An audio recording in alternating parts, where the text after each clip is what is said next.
pharmacies. I have never, in the last probably 20 years, taken a prescription medication.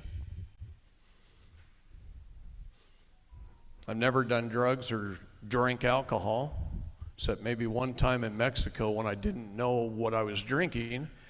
They told me it was punch. Hey, David, you want some more punch? That's the only time I ever had alcohol. Mexico, one time. Didn't even know what I was drinking. But I feel great, and I want you to feel the same way. Okay? I think it's very important, our health. And we need to stay away from the AMA and the doctors that are killing us and the pharmaceutical companies that are killing us. They're already spraying enough crap on us. They're putting stuff in our water and our food. Be careful where you get your food and what water you drink. Yeah, blowing a little too much air? You got it. Okay, sound guys. Anyway, we've got our 7K Metals booth. Gianna back in the corner, man, she came to a whole bunch of my seminars just like this and put it all together, took tons of notes, wrote a book, sent it over to me for review. We did some edits, and she had somebody go through it. Now she's producing a book, and if you guys don't want to take notes, just go buy the book. It's already done for you. We're going to be putting that book into quite a few different languages, Spanish first, and people all over the world will have this information, this notes. So that's an incredible thing. We got Dave Wagner and his wife back here at the table, and thank you. And he's got some interesting stuff back there to talk to you about. I want you to go see Dave. We got Katie. I don't think I could survive right now without Katie. Katie handles so much stuff for us. There's so many people trying to get a hold of us all the time. I cannot keep up. I can't keep up. My phone just gets blown up. My text message is blown up. Everybody's trying to get a hold of me on social media. I can't even take the time to look at social media anymore. And one reason, it pisses me off. There's so many people out there pretending to be me. In fact, Katie just made the big time. Somebody faked a channel and pretending to be her now. And they just pretend and pretend and pretend. Okay? And we can't get rid of those people fast enough. And a lot of them block us from being able to respond or get on their channels. So they block us right off the bat. They create a channel, it's a fake me, and then they block us so that we can't do anything about it. Last year, we were removing between 15 and 20 fake me's a month. I do not private message you on social media. If you're getting private messages pretending to be me, it ain't me on social media. Okay? There's a few people that have been from my past for a while, and those people, well, they know how to get a hold of me now without social media. So I want to make that perfectly clear. If somebody calls you and wants you to buy $20,000 worth of cryptocurrency, it sure as hell ain't me. Okay? I'm not going to do that to you. So we got Tony over here with MCOs, and Tony's been through hell in the last year. I don't think he knew what he was getting into. Over the last 30 plus years, to get an MCO on your vehicle has been one of the hardest things a state national has ever had to do, to try and get it out of the state, get it out of DMV, get it out of the manufacturers. Next to impossible. I know people who tried for 2 years to get their MCO on their vehicle, and a few did, but most didn't. So to have somebody who saw that need, dove into it, tried to take on that monster, and it is, and was able to accomplish it even though he did not know one thing: how many people were going to want MCOs. Okay? So he took on a partner, he took on employees, he tried to expand as fast as he could, tried to keep up. There's no way for him to keep up. He was having people come to him and order, who owned like used car lots, mobile home factories, who would order 1,000 MCOs, one shot. There's no way he could keep up with the state national movement. Too many of us. And so he got behind. And people want instant gratification nowadays. And so I'm trying to watch my phone here too. I got something special I'm hoping will happen here shortly for y'all. But he just didn't know the beast he was taking on. And so people want instant gratification. We want it right now. We pay for it. We want it right now. If it isn't here in 30 days, people get pissed. Let me tell you something. If it took him 6 months or 8 months, it's better than what we used to go through by 3 or 4 times. Okay? Now he's got it down where it doesn't take that long. And him and his partners split up. They got 2 separate companies now. And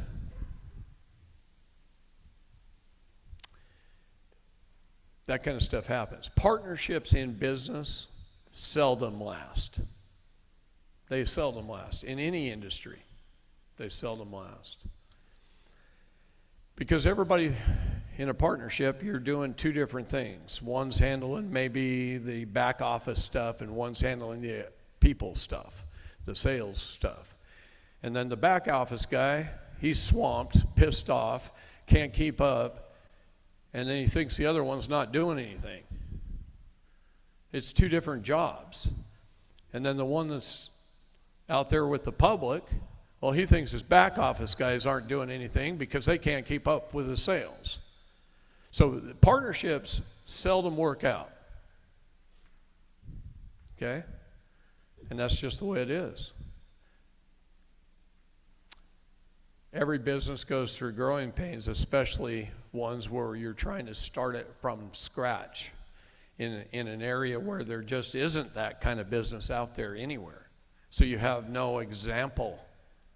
So bear with Tony. That is one of the greatest accomplishments that we've had in this movement in 30 years. So while I'm waiting and praying for my phone, I want to tell you about this movement a little bit. We have reached a point where we're over 25 million people in the United States.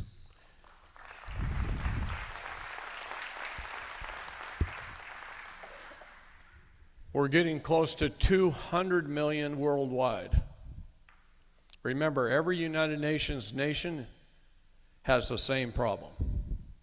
And we've got countries standing up because of what we're doing here. Entire countries.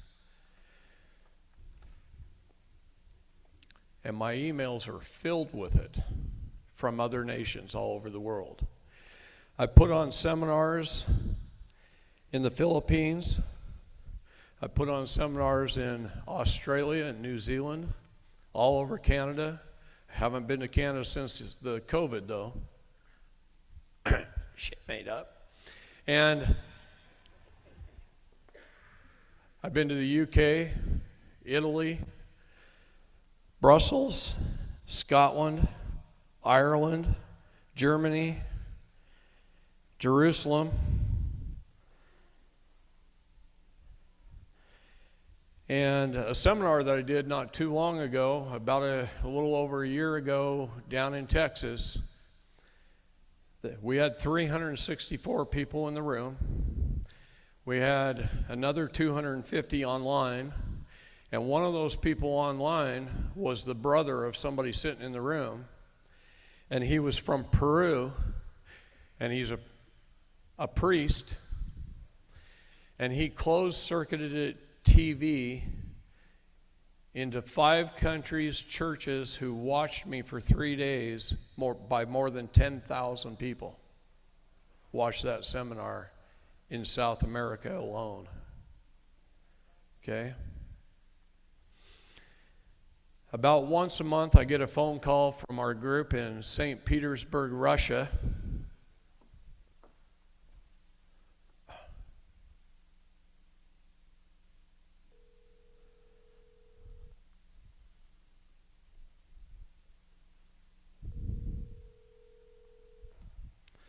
Okay, it'll ring in again.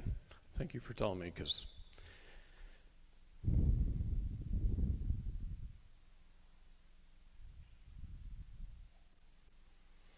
anyway, I'm going to try and keep it up here where I can see it.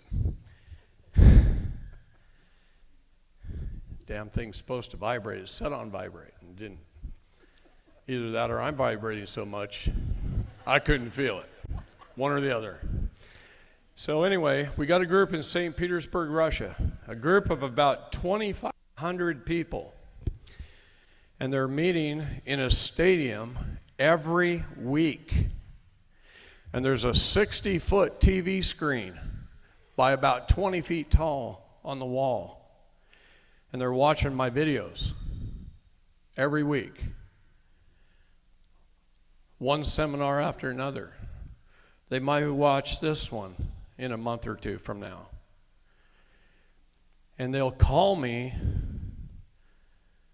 on Zoom,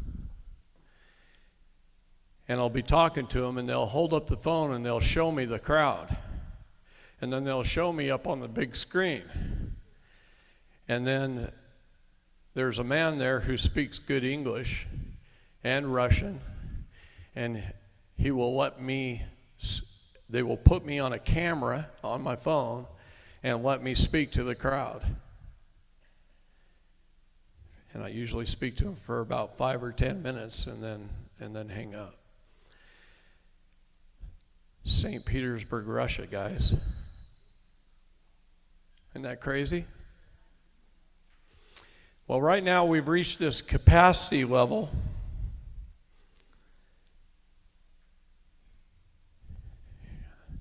I'm going to assign it to you. Watch that phone.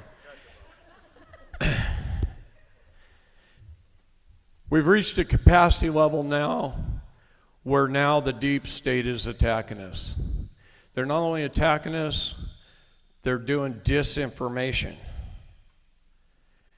In fact, a man called the State Department the other day, and they told him there's 300,000 or 400,000 of us and they don't support it. That's a lie. Okay? We are tracking this movement in many different ways. I've got inside people at the State Department. We got the Postmaster General in Washington, D.C. communicating with us. We've got judges and attorneys, politicians, senators, congressmen. We've got retired Supreme Court justices watching what we're doing and helping us. Okay? And things are changing all over. But right now, with all this disinformation and all these fake people out there pretending to be us, saying the wrong things, you guys got to have great discernment or you're not going to get through it. But what it's doing is it's separating the wheat from the chaff. It's going to decide who's strong and who's weak. And the weak will fall away. And that has to happen. God tells us we cannot be lukewarm. Pick a side. Pick a side. We can't be lukewarm in what we do. Now is the time to be the biggest warriors. Now is the time to fight as hard as we possibly can. Because we have the people. And if we can stick together, that's the hard part. We can quit saying bad things about others and just move forward and focus on the goals at hand. The Department of Justice will fall. The Bar Association will fail. We're already doing it. The Department of Justice has a website that we can go on and see all the arrests that the military is making right now on bar members, prison guards, Department of Prisons people, wardens, judges, attorneys, and all the arrests that are happening. And it's huge numbers. They don't have the manpower, the space, the time to try them fast enough. We've removed more than 4,000 judges from the bench. It's quite a few higher than that. Hell, my wife's removed a couple of dirty DAs, a sheriff, a couple of judges, all on her own.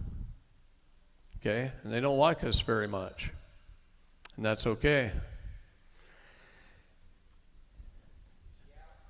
No. And I missed your call twice.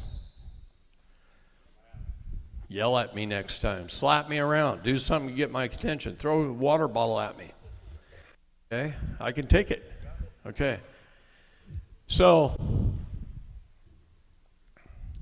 Bonnie wanted to call in this morning and pray for us like she always does. And that's what I was hoping would happen. Maybe it will, maybe it won't.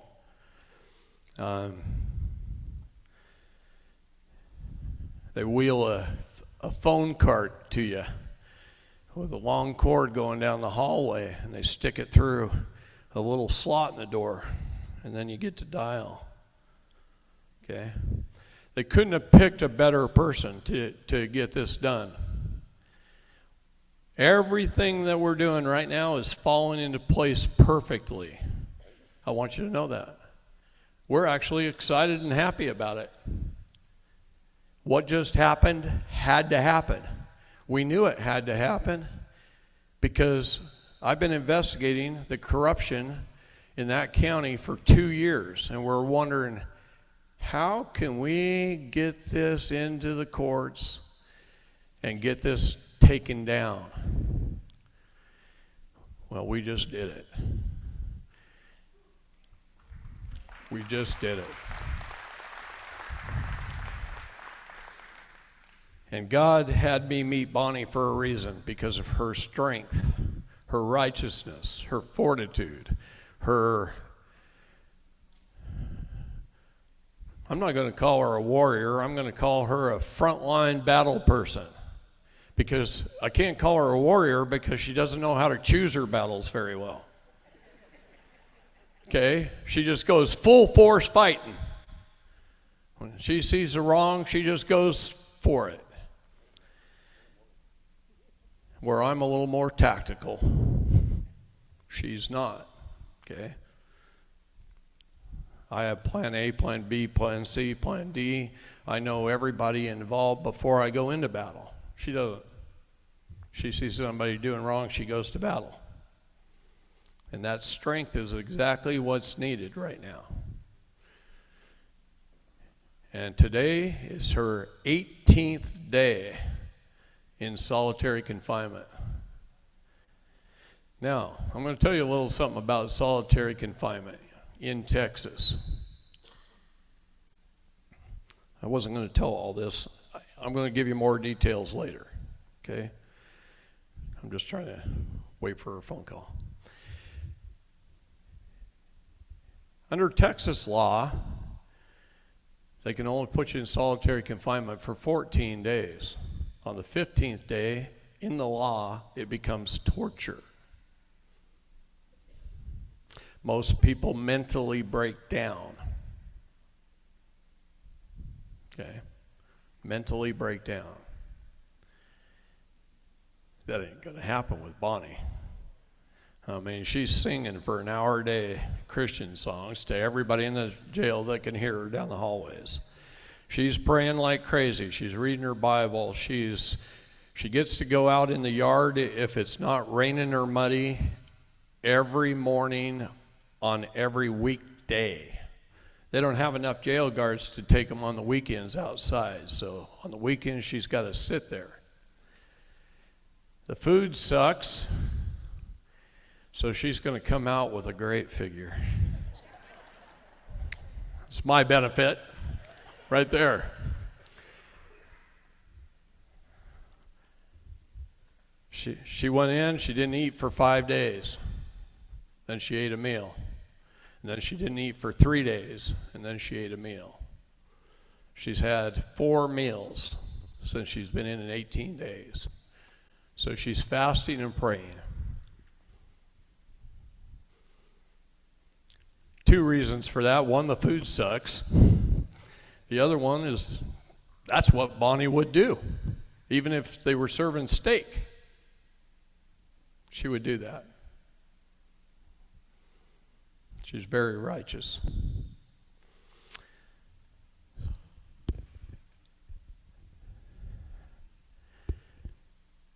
I'm going to tell you the details from start to finish later. I'm not going to tell you them right now, but I will tell you the details start to finish. I'm also going to tell you how important this movement is and how it protects you. See, this whole thing was a setup. Bonnie had a court hearing. I'm not going to go into detail right now, but I'll tell you again later. They arrested her in the courtroom. I left the courtroom, got in my car, her car, took it up to our office, parked it, grabbed my truck, ran home, got some bail money, thinking I'm going to go bail her out. I get 5 blocks from the jail, 7 o'clock at night, and so I'm telling you my part of the story, not her part, okay? 5 blocks from the jail, I realized I hadn't eaten since 6 o'clock that morning. It's 7, a little after 7 at night. And I pull up to a stoplight, and there's a little Mexican restaurant that I like. They're tacos. It's called La Cima. And it's just through the light, about a quarter of a block, it's right there. So I pull up at this light, and a police officer pulls behind me. I go through the light, put my turn signal on, turn into La Cima parking lot. He pulls in behind me and puts his bumper up against my trailer hitch on my truck. And then he turns the lights on. And he's a little guy. He wouldn't have been much. But he was fairly young. And he walks up to my truck. And now remember, I just watched my wife get arrested. So I wasn't really in the best of moods. Normally, I'm very nice to police officers. I appreciate them, even though they're wrong most of the time. Okay, they don't even know why they drive a cruiser. They don't know why they have blue lights on their cars. They don't know nothing. Nothing. They're ignorant. It's not their fault. They're poorly educated. They don't even know the law. at all. And this young man, he walks up to my window, my window's down. I had actually opened my door and was stepping out to go in the restaurant, and I saw him do what he did. I stepped back in and closed my door and rolled the window down. And he walks up to my window and he goes, "You don't have any insurance, do you?" That was the first words out of his mouth. So I look at him, I go, "Are you clairvoyant?" Normally I'd be smiling and, doing something different. I said, "You're clairvoyant?" Can you imagine a cop walking up to your window and saying, "You don't have any insurance, do you?"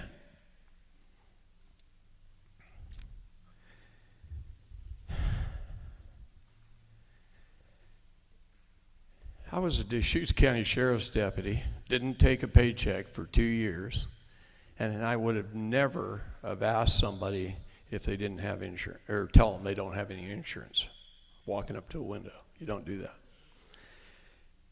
Anyway, it still shocks me.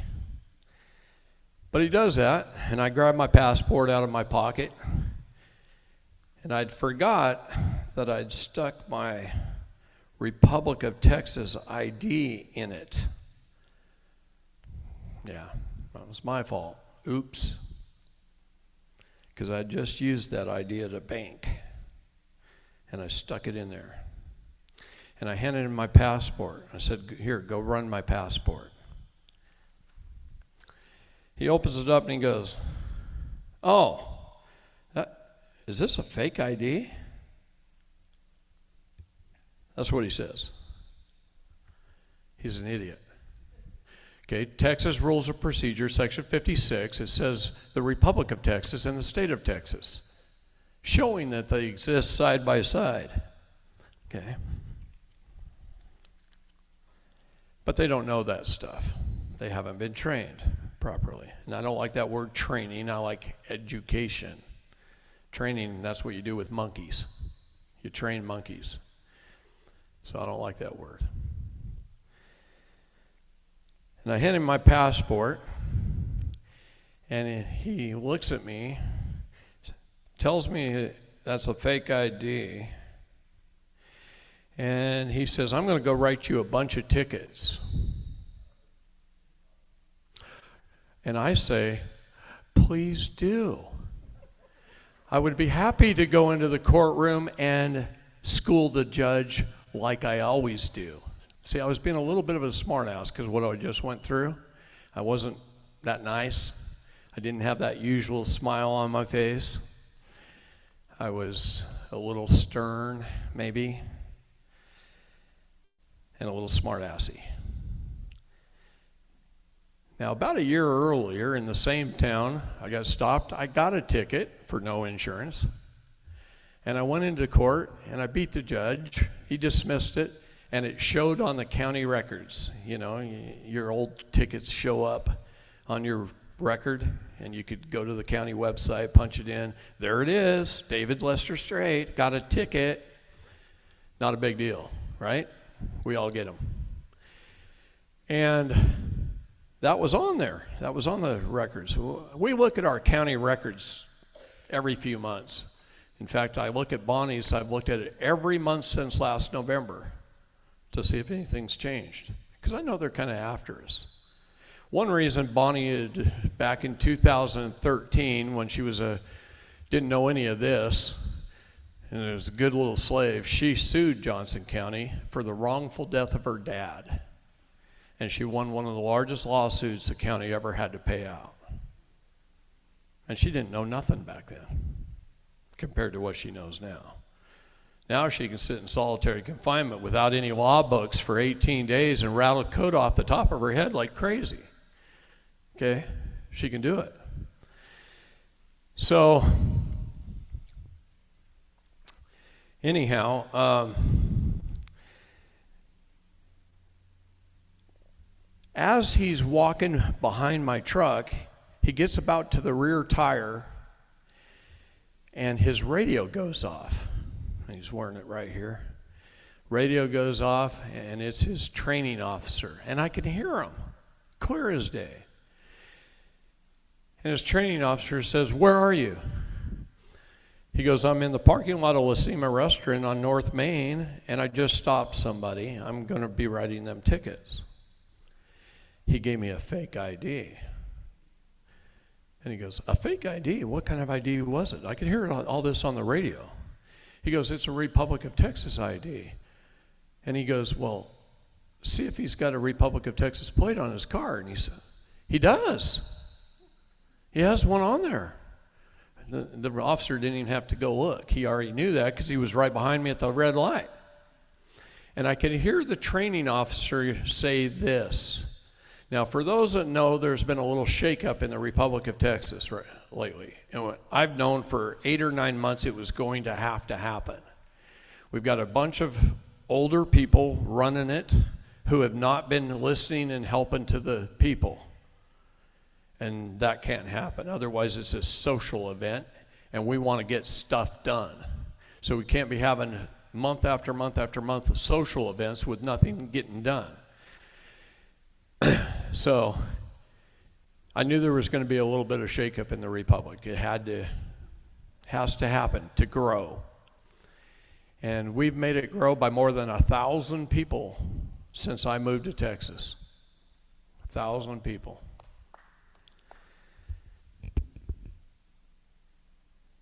Well, this training officer, he goes, "You know, the Republic of Texas has an office here in town, and usually we don't bother them much, but we do monitor their website and Google.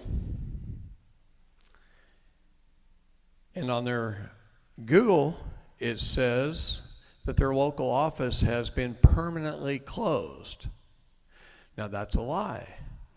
That's something that one of the congressmen in the Republic put on Google, which they had no right to do, because Bonnie and I own the freaking building.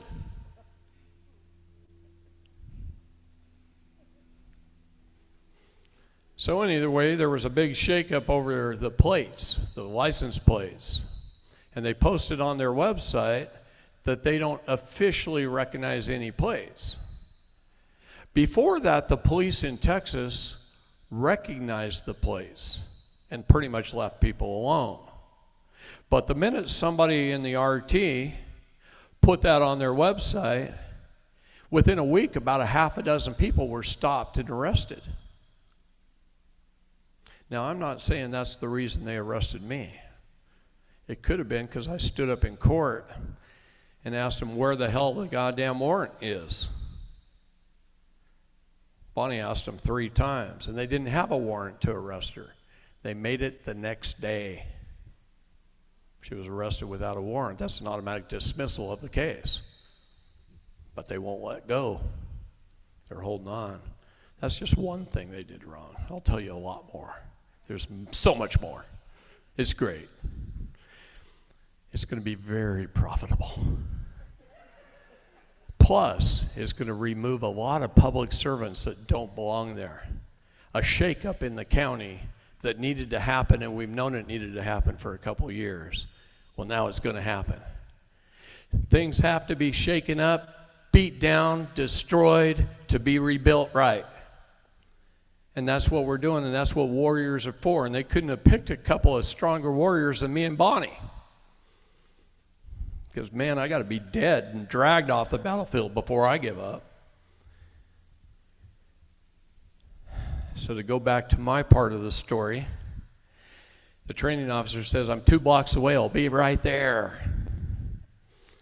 So instead of going back and running my passport, he comes back up to the window and he starts questioning me. "Do you have a registration on the truck?" "No, but I got the MCO right here." He goes, "What's an MCO?" Seriously. So I have to teach him what an MCO is, the superior title, that usually the state gets to keep your truck. I said, "Do you own your car at home?" And he goes, "Yeah, I got title to my car." I said, you have one of those things that's called a certificate of title? He goes, yeah. I said, then you don't own your damn car. I said, the state does, and they give you permission to drive it. That's why you have to get a license or registration, keep your tags up, go 55 in the speed limit. You got to wear your seatbelt. You can't talk on the phone. You're regulated in commerce, even if you're just taking your wife out to dinner and going to the movies. Should you be regulated in your private life? And he's going. And I could see the gears burning, a hole in the side of his head. These idiots are so legally deficient.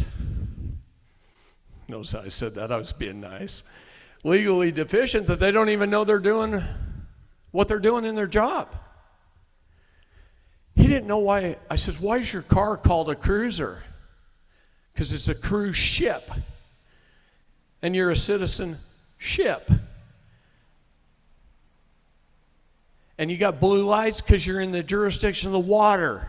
In Texas, they don't even have red lights anymore. They graduated. Years ago, they used to be all red.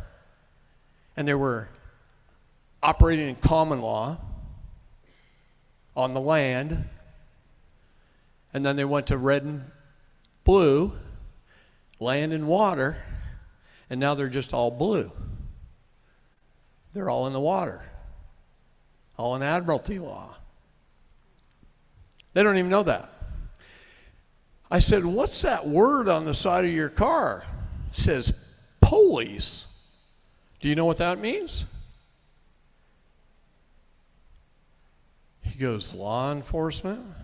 I said, no, the Supreme Court's ruled on that about 150 times, that you have no duty to protect. So you're no longer law enforcement. You're policy enforcement. It says policy on the side of your car.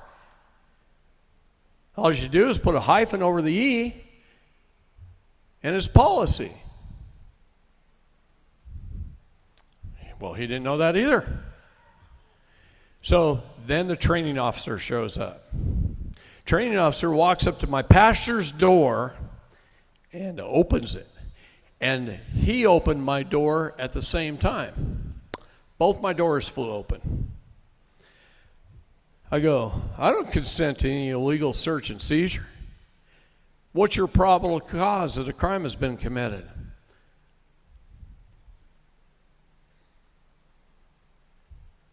He pulls his taser, aims it at me, and says, get out of the truck or I'm going to tase you. Now that's force with a lethal weapon. Tasers are lethal weapons.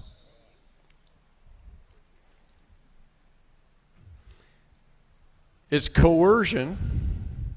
I mean, these guys are just running up felonies on themselves. They don't even know it. They're so stupid. I hate to call them stupid.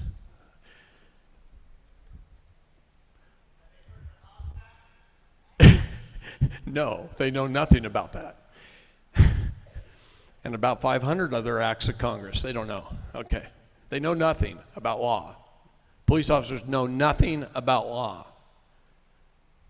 I want you to understand that right off the get-go. So I look over at him and I say, well, under the threat of force, under coercion, I will step out of the vehicle. I'm not going to argue with a guy with a gun on the side of the road or even in a taco parking lot. And so I get out. Don't do that, by the way. Don't argue with a cop. That's not, see, Bonnie, she would have tore him up. I know which battle to fight and where to fight it. She doesn't. You don't argue with a cop on the side of the road like that. You can educate as best you can. But remember, he's like a little gorilla with a bad attitude. He's taught to follow orders and he's armed. Don't do it. You could end up dead. Don't do it. Okay, so now I get out.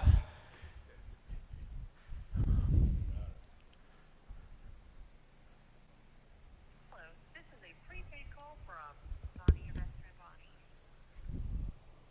An inmate at the Johnson County Jail. To accept this call, press 0. To refuse this, your current balance is $9. Shit. I put 50 a day on this phone call account. $50 a day. And recording. Thank you for using GTL. Hey, Hi, baby. How are you feeling? Good. Yeah? Say hi to everybody. Hey, everybody. Woo! Hallelujah. Wow. Wish I was there. Wish I was there. Well, they can all hear you. Oh boy, okay. Well, I have something special I want to share with them, if I may. Go ahead. While my lovely time in confinement, I have found a beautiful scripture I want to share with you.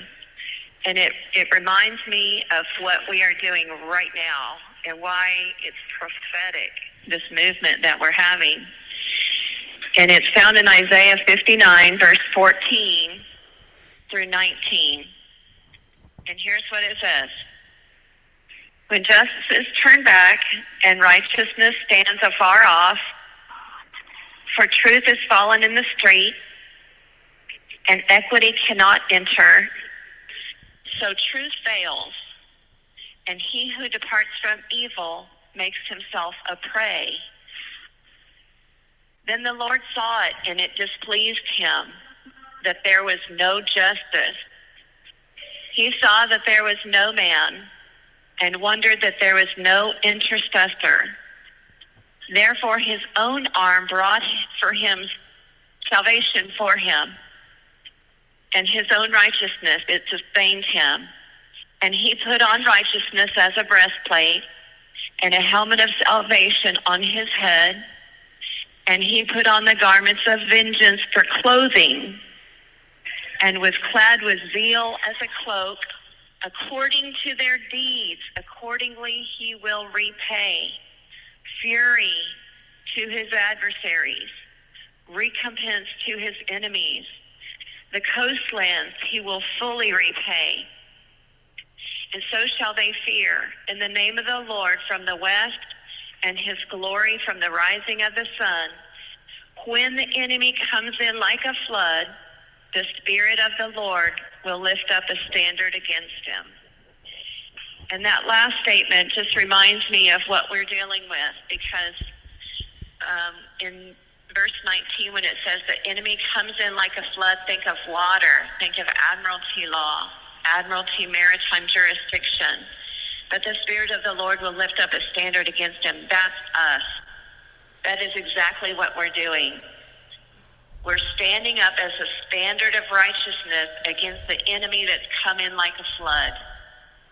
And so it's a beautiful prophetic thing to find while I'm in confinement, and knowing that I'm here held with no charges against me, 18 days in solitary confinement. God sees every bit of it.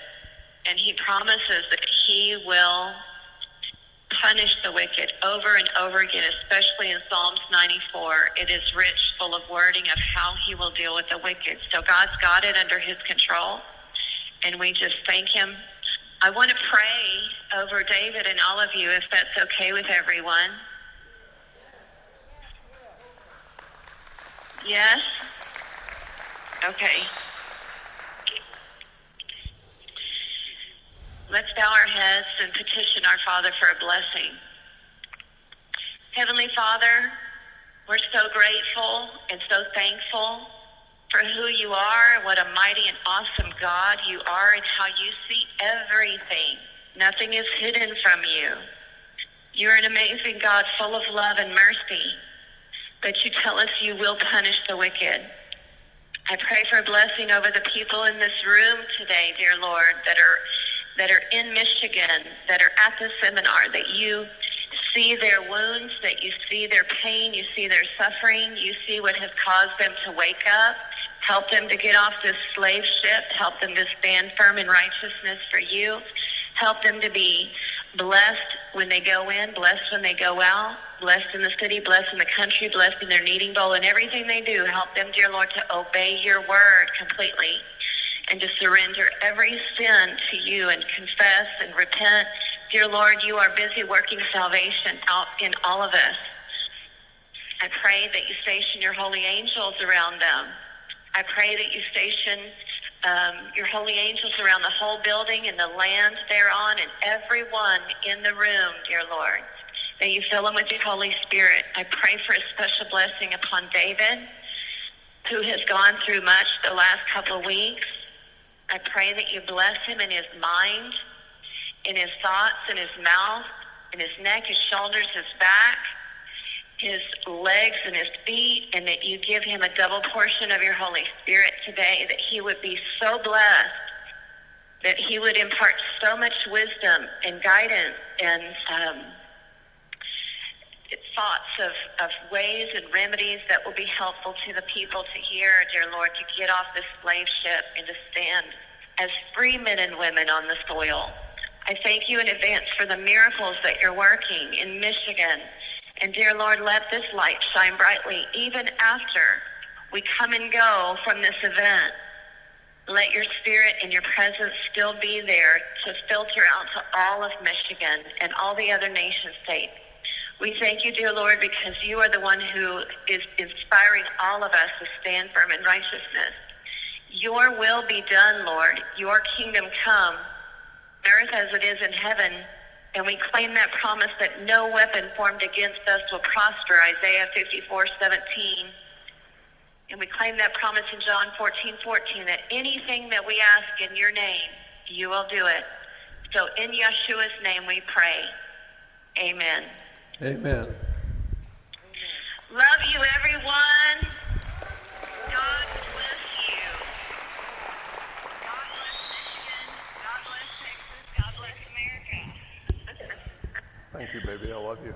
I love you. I'll talk to you later. You're feeling better. All right. See you Call me tonight. later. I'll call you.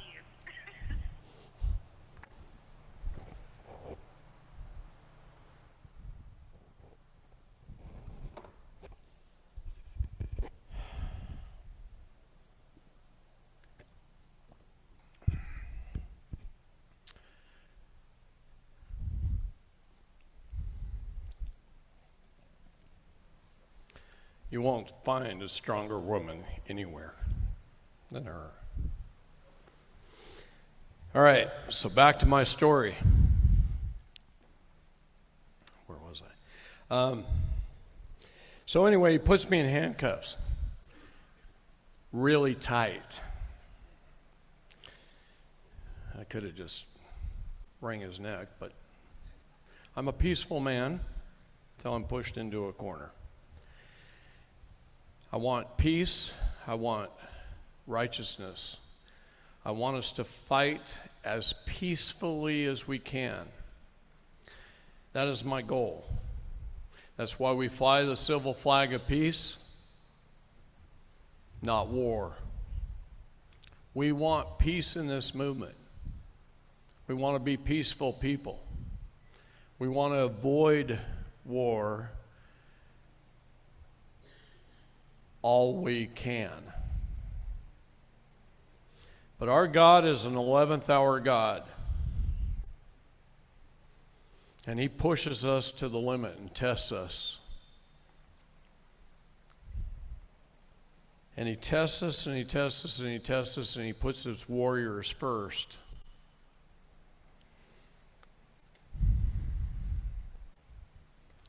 And if we can remain calm enough, knowledgeable enough that we can work through the little intricate details of the war of the Bar Association.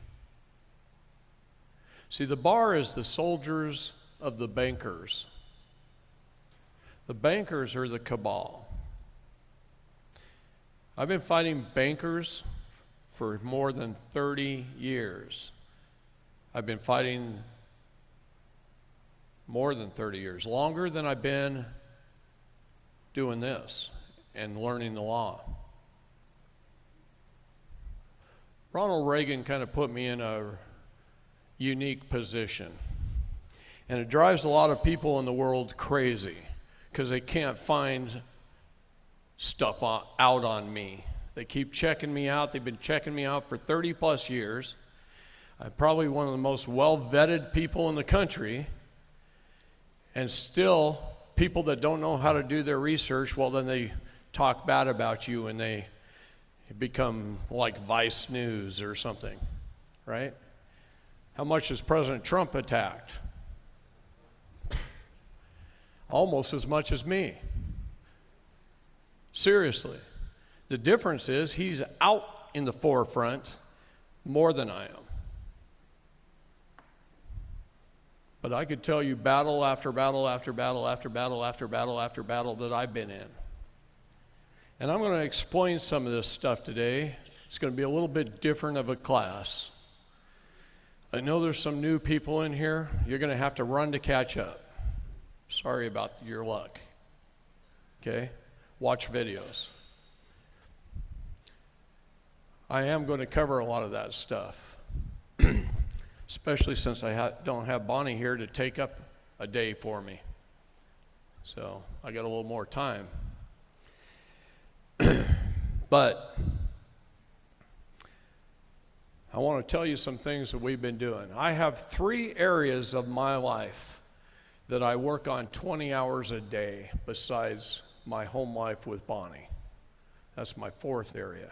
And my God, that's my 4th area. First and foremost, but in priority, but my 4th area. For more than 30 years, I've had a unique position that I was thrown into.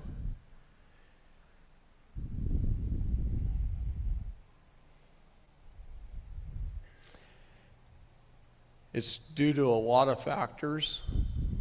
One factor is I used to be able to read everything, read fast, and know what it said, and be able to spout it off very quickly. And I had that gift, and I had a great teacher in my mother, and she raised me right in a very righteous home, and I learned a lot about religion, a lot about history, a lot about genealogy, and a lot about the law. And I put those things together in a way no one else has ever been able to put them together before. And so many people, even people considering themselves leaders in this movement, they're so far behind it's not even funny. They don't know how to react, and they don't understand how it all goes together.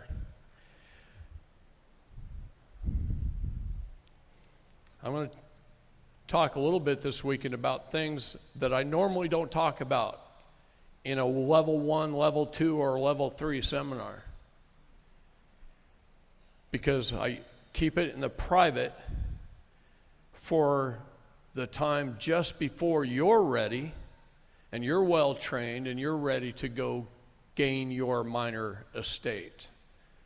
And then I teach you.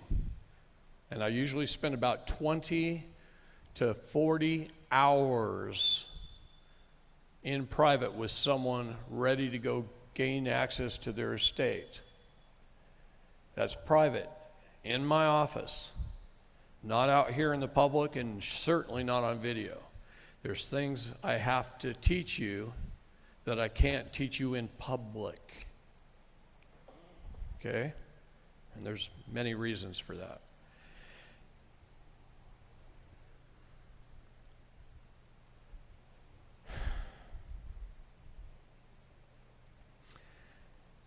Please bear with me a little bit. Bonnie shook me up. I haven't had much sleep in 2 weeks. And I'm trying to keep my mind on what I'm doing in a way that you're going to understand it. So I'm going to start, I guess, right here. And I'm going to explain some things to you that I normally don't always talk about. We have 4 documents here. These are our 4 founding documents of our civil nation. Our civil nation. I'm going to say it a little bit differently to try and get my point across. The Bible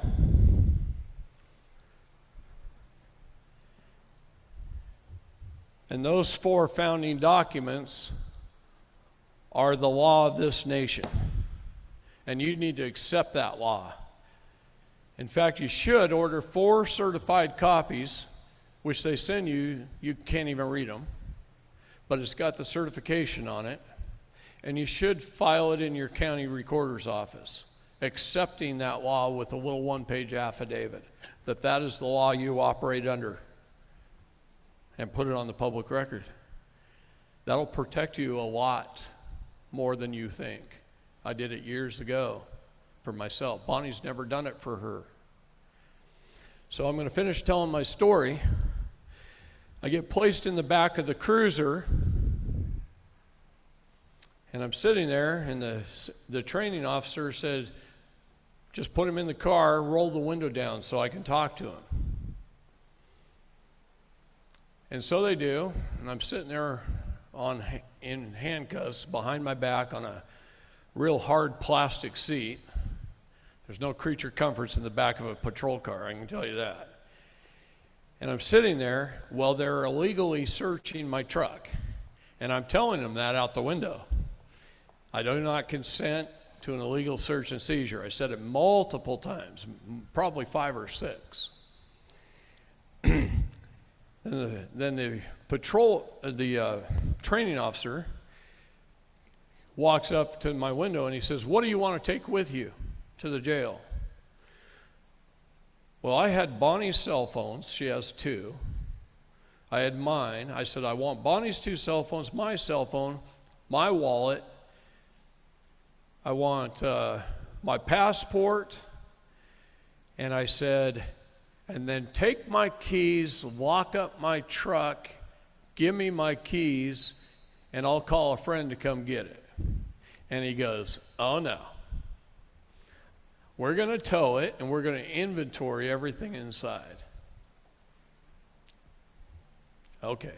Then he tells the little guy, take him to the jail. So by this time, 45 minutes or so have gone by. I'm 5 blocks from the jail. I was on my way to bail Bonnie out, not knowing how much, anything. When I went home with my truck to grab some money, I grabbed, I don't know, $50,000. I had no idea what it was going to cost to bail her out. So I was going to be prepared, not knowing. And so I had that in my truck. In fact, it was on the passenger seat with that brown briefcase on top of it. And if you know me, I've always got a gun or 2 in there, a couple, 3 or 4 knives, maybe a machete, billy club, you know. I'm freaking prepared. I got a go bag, AR in a bag. You know, I'm prepared for anything, to leave at a moment's notice and go handle something. None of which is against the law.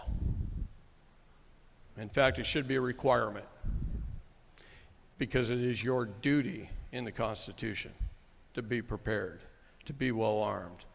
And all men of a certain age are required to be by our Constitution, and anyone else who wants to. Read your Constitution, it'll tell you that, okay? It's your duty. So, he hands me my stuff and tells the kid to take me to the jail. He takes me to the jail. First thing they do is make me take my boots off and step into some orange foam shoes.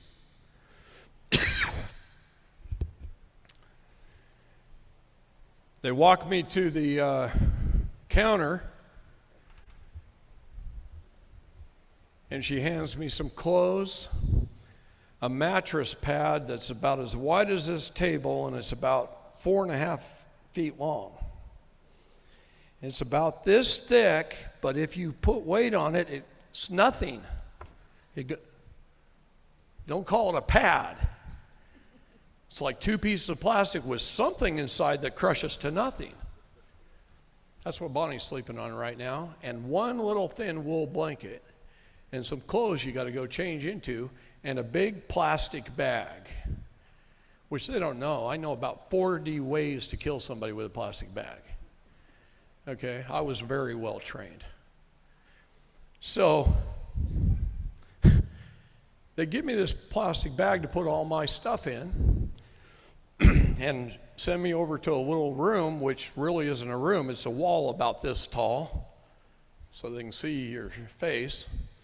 And you change, you take off all your clothes and put everything in the bag and put on these beautiful canvas striped clothes.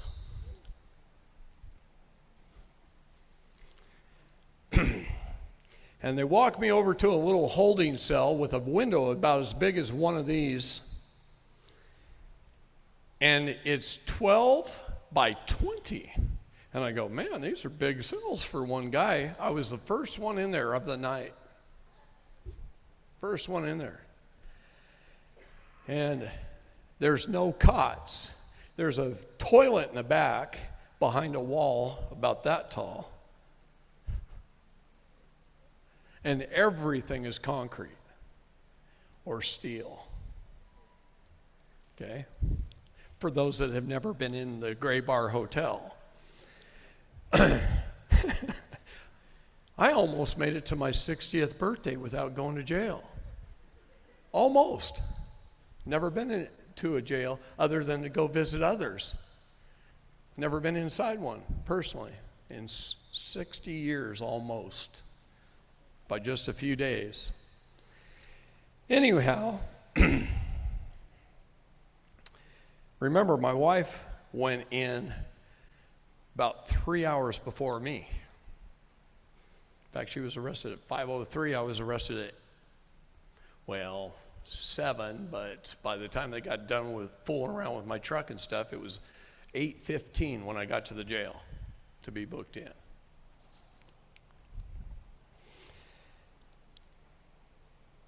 They don't give you any food. They don't give you any water. You have to ask for a styrofoam cup if you want water, and then they show you where it is, and you smell it, and it smells like bleach. So I didn't drink any water the whole time I was in there. Now, I got that nice window to look out of. So the wall's right here, and I lean up against the wall, and I can see everything going on. I can see where the police bring people in when they're under arrest, make them put on the orange shoes. I can see 2 little rooms over there. I can see a big counter that goes way down that way, and a clock on the wall, and everyone that works in the jail I can see from a holding cell across the hall. So I can see everything that goes on. So right then and there, I look at that mat, and I'm not sleeping on that, on a dirty floor. The floor looked just like this one, except with that much crud on it. You could have used a floor scraper and went down it a couple of times and got a half a bucket of gunk off the floor. That's the conditions. Just trying to paint a picture. So anyway, the little cop that brought me in while this is happening, he's sitting at a little computer station right over here that says police computer on it. And he does the paperwork, and it takes him about 10 to 12 minutes to do the paperwork. And then as the counter comes down, there's a girl over here, and she's the one that takes your fingerprints, takes your little picture, all that kind of stuff. Didn't I have the best mugshot in the world? I had a grin on my face, right? I felt good. This was going to be great experience. I knew it right from the get-go. And she was kind of a attractive little blonde. And she's sitting right here. And this cop, he gets done with his paperwork, and they're about the same age, and they're probably, I'm going to say 30 years old, just to be safe. Could have been 25, could have been 32, right? 30 years old. They're both about the same age. So he comes over here and he spends 15 minutes leaning up against her wall where she's behind it, talking to her, flirting with her for about 15 minutes.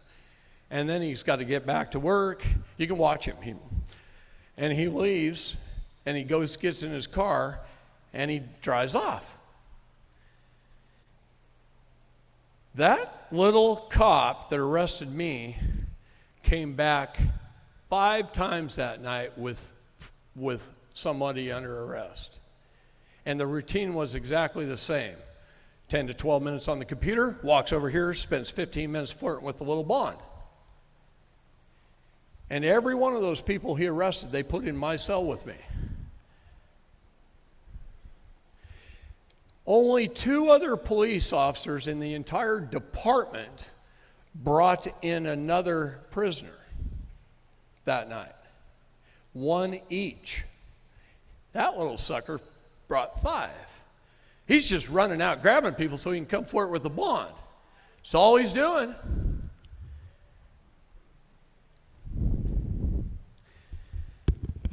So, I stand by that window till 5:30 in the morning, watching everything that's happening, everything that's going on, everybody coming in and out.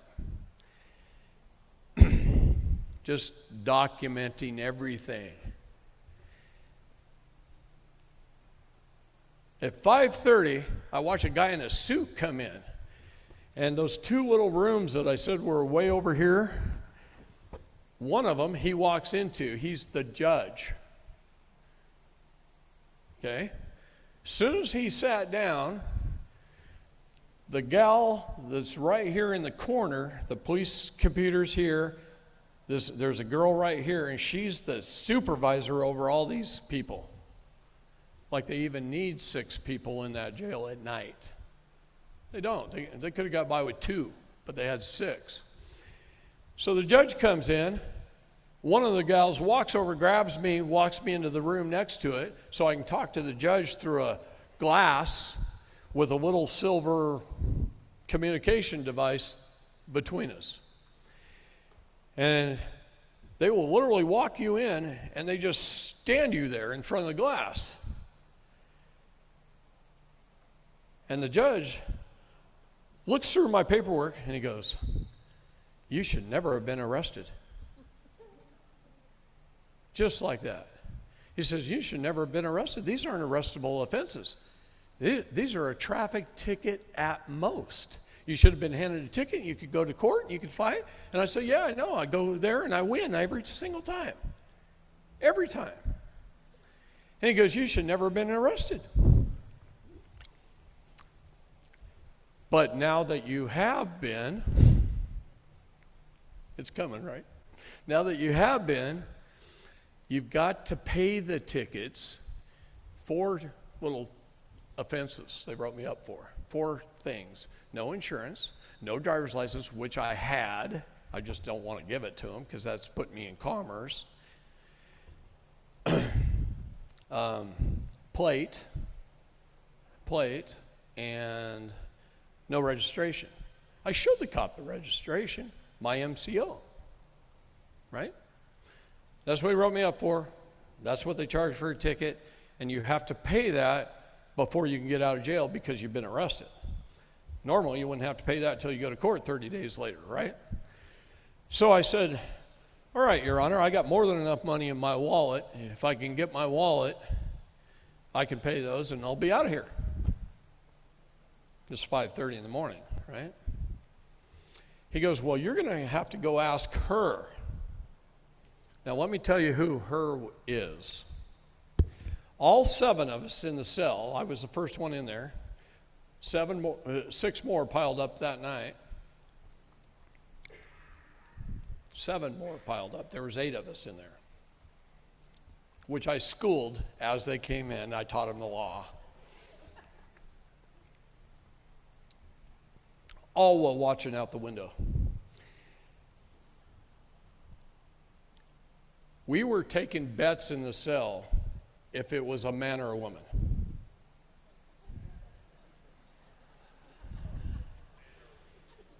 Kind of looked like a woman. Her skin was smooth. But she had a really butch haircut and about 350 pounds. Looked like a refrigerator with a head, or a roller derby queen. And we didn't know for sure. I told them it was a woman. I turned out to be right because I heard her voice. They didn't get to hear her voice.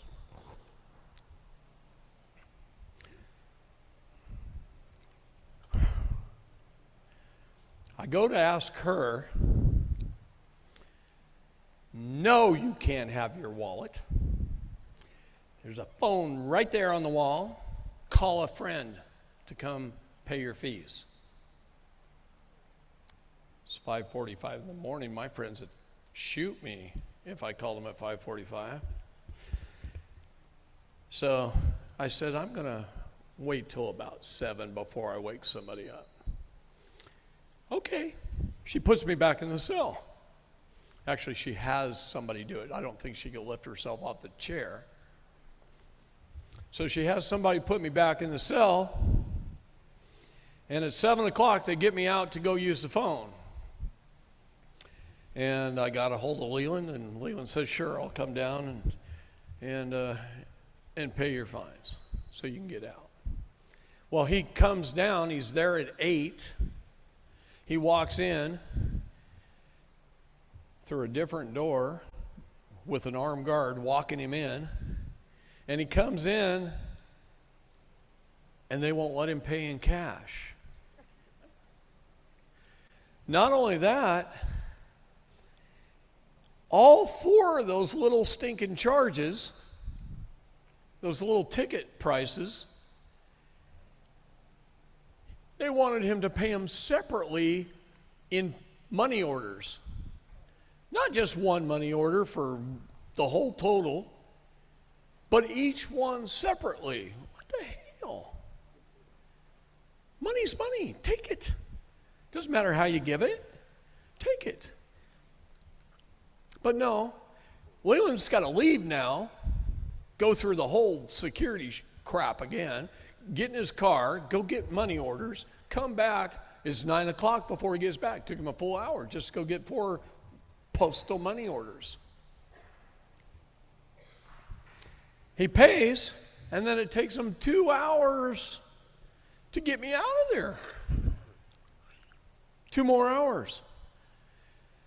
They told me they put a rush on it, that it normally takes about 4 to process someone out.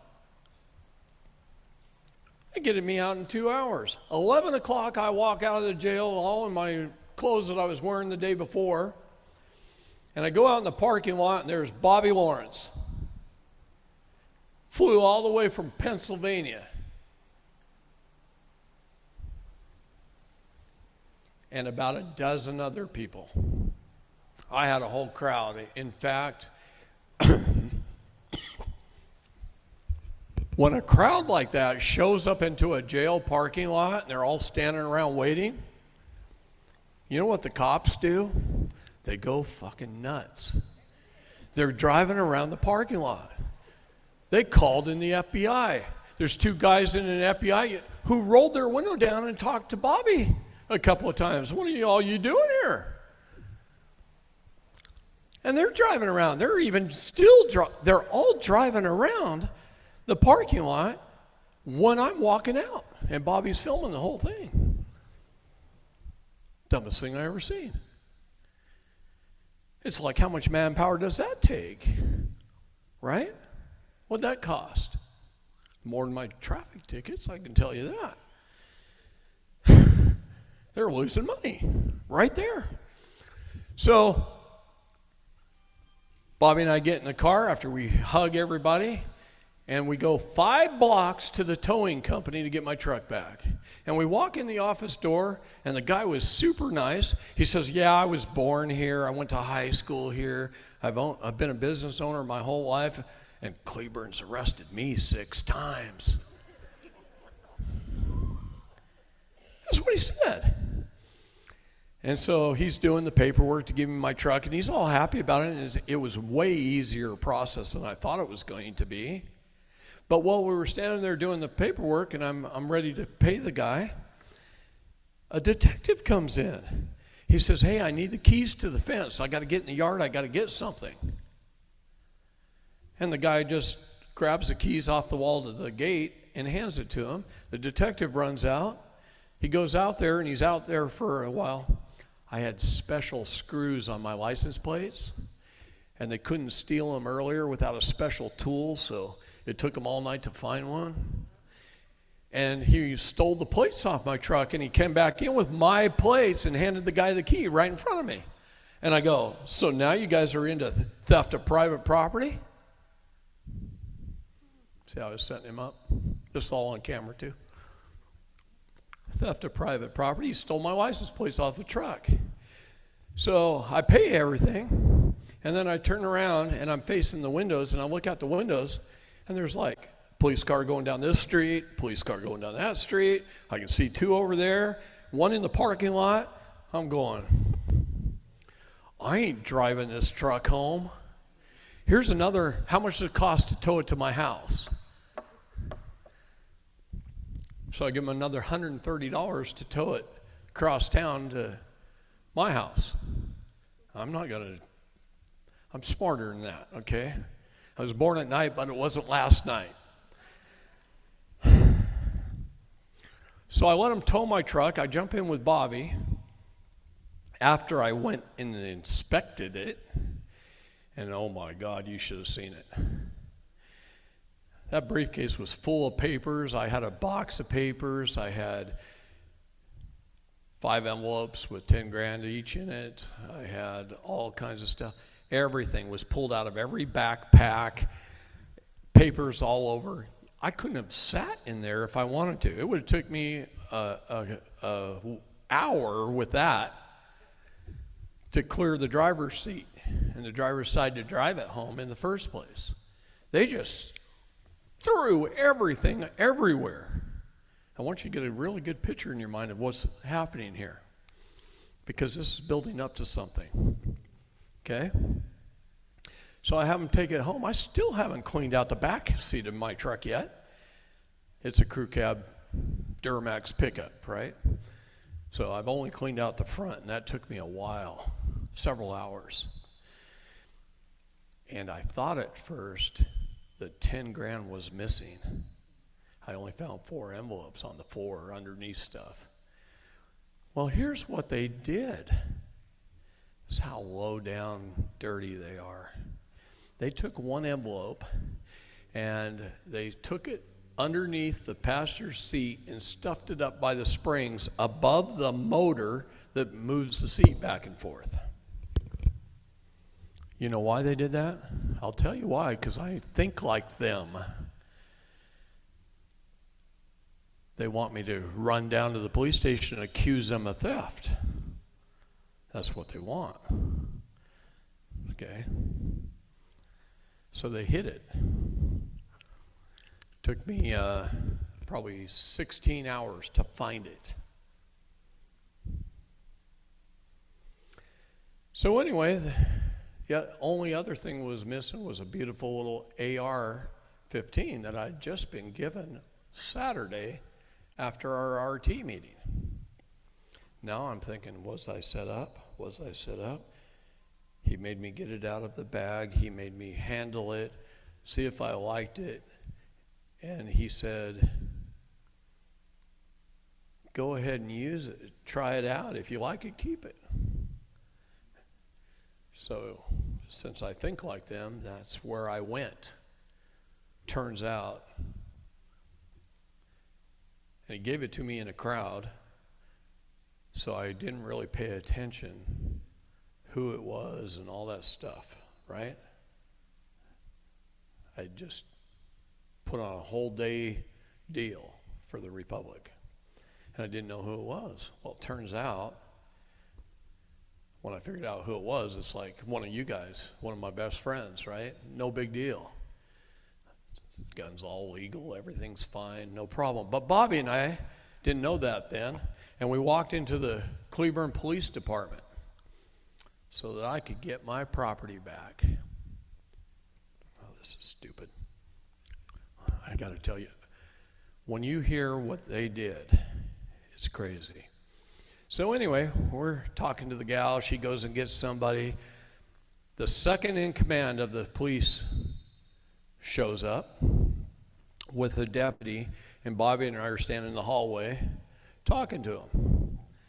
And he says, well, there's an ongoing investigation. We can't give you that back. If there's anything wrong with it, there's going to be some additional charges.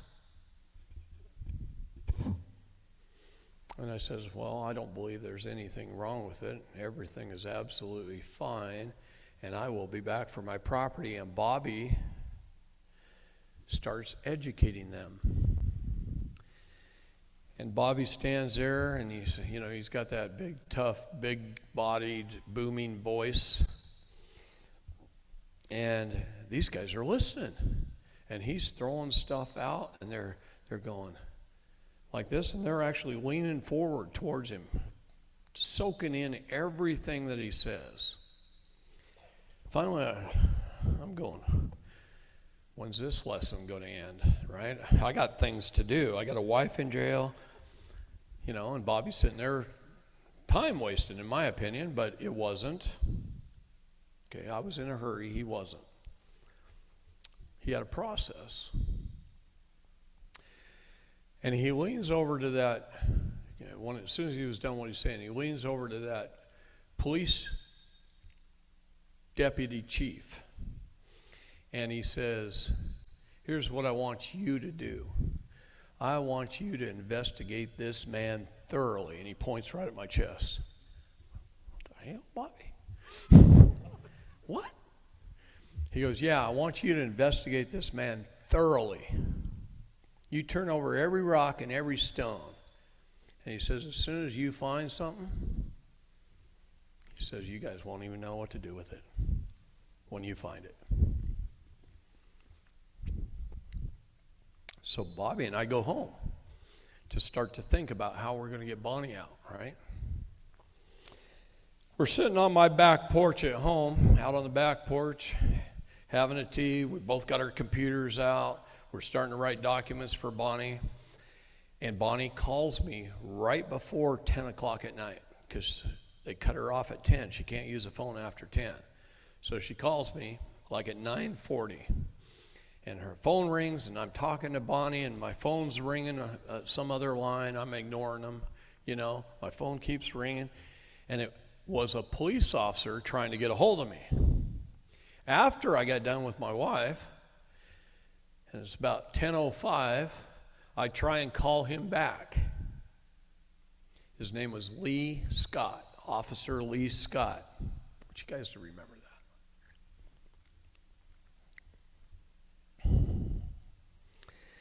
So I call back a couple of times. She keeps telling me he's busy. Whoever dispatch is or whatever, he's busy. I'll have him call you.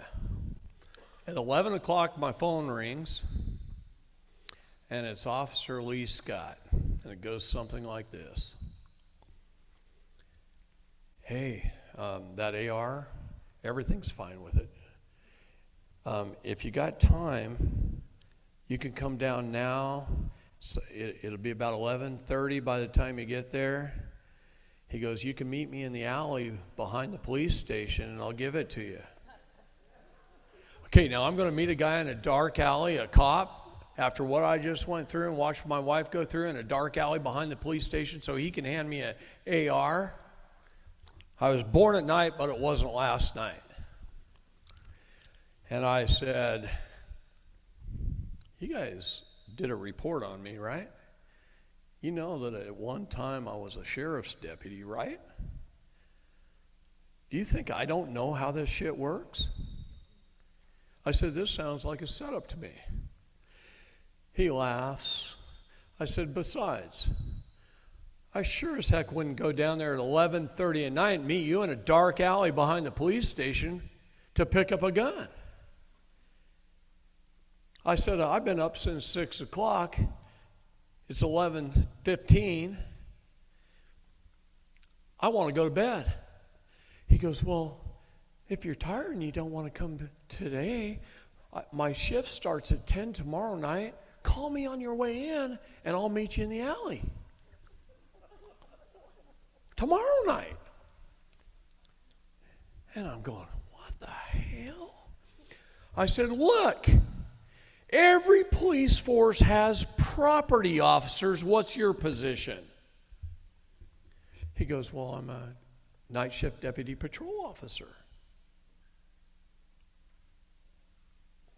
So now I'm starting to think it was one of the two cops that were there. They took it, put it in their own possession, and are trying to give it back to either get themselves out of trouble because we walked in there to get it, and then the police deputy chief questioned them because he may not have known that they had it, or, it's always an or they did really book it in, researched me, and says, how do we give this guy it back without any paperwork? So those are two things I'm thinking, right? I run through, my mind works kind of strange. I'll think about 8 or 9 things at one time, okay? So that's what I'm thinking. It's got to be one of those two things. That was my fault. I go, now, all police stations have a property officer. Who's the property officer? And he goes, well, we're just a small town police. It's 35,000 people and it's the county seat. Okay. We're just a small town police department. We don't have enough personnel for that. So we don't have a property officer right now. I said, no, I don't fall for that shit. I hung up on him, and then I get on my laptop, and I pull up Cleburne Police Department, and they got 2 property officers, and their property office is open 20 hours a day, closed for 4. Each one works a 10-hour shift, and it says all that right on their webpage. Their hours, everything, right there. So I'm going, Bobby, this little shit's lying to me. Something's going on, and I ain't falling for it. Bobby said, yeah, you can go buy one tomorrow. Just leave it there. Nobody cares. It's compromised now anyway. They probably fired it into water 20 times. They're going to pick up the bullets, and then they're going to drop one at some crime scene, manufacture evidence. Your fingerprints are all over it. You know they pulled those. They got the serial number. You know, they're just going to manufacture evidence for something in the future. I said, I know, that's what they do. It's exactly what they do.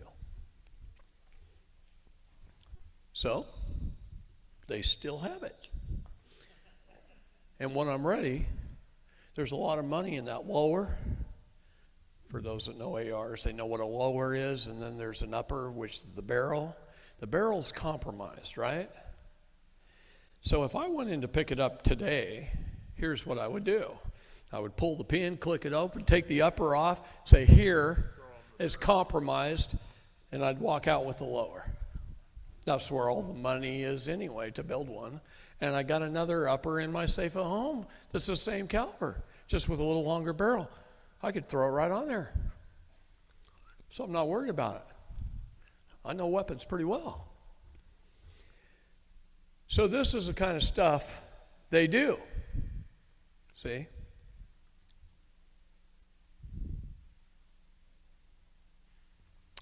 So anyway, the next morning, Bobby and I are sitting out at the same table on my back porch, drinking a cup of coffee with our laptops open.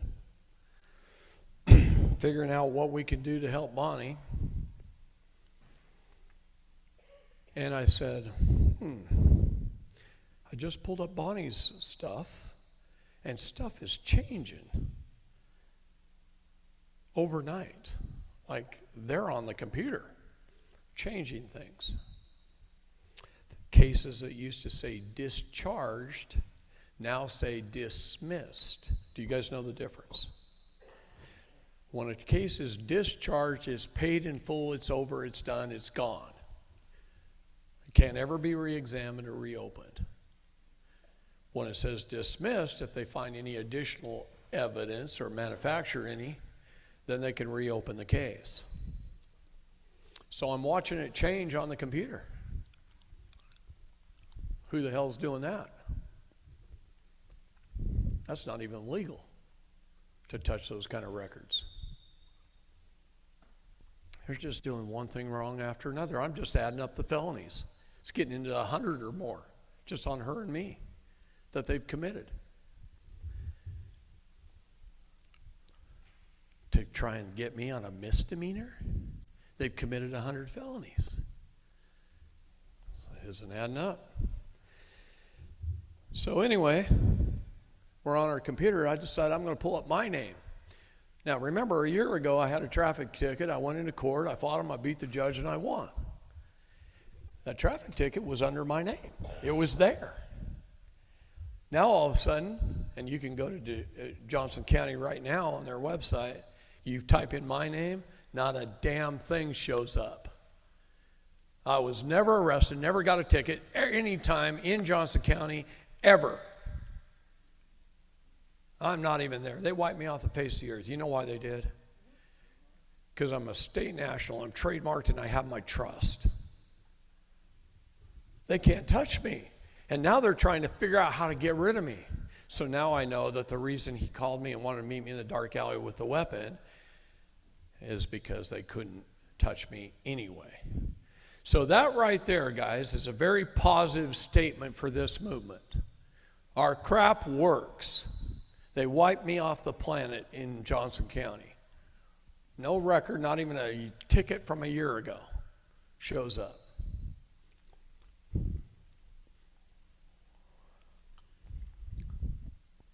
Bonnie, however, clear back in 2013, she sued for the wrongful death of her dad.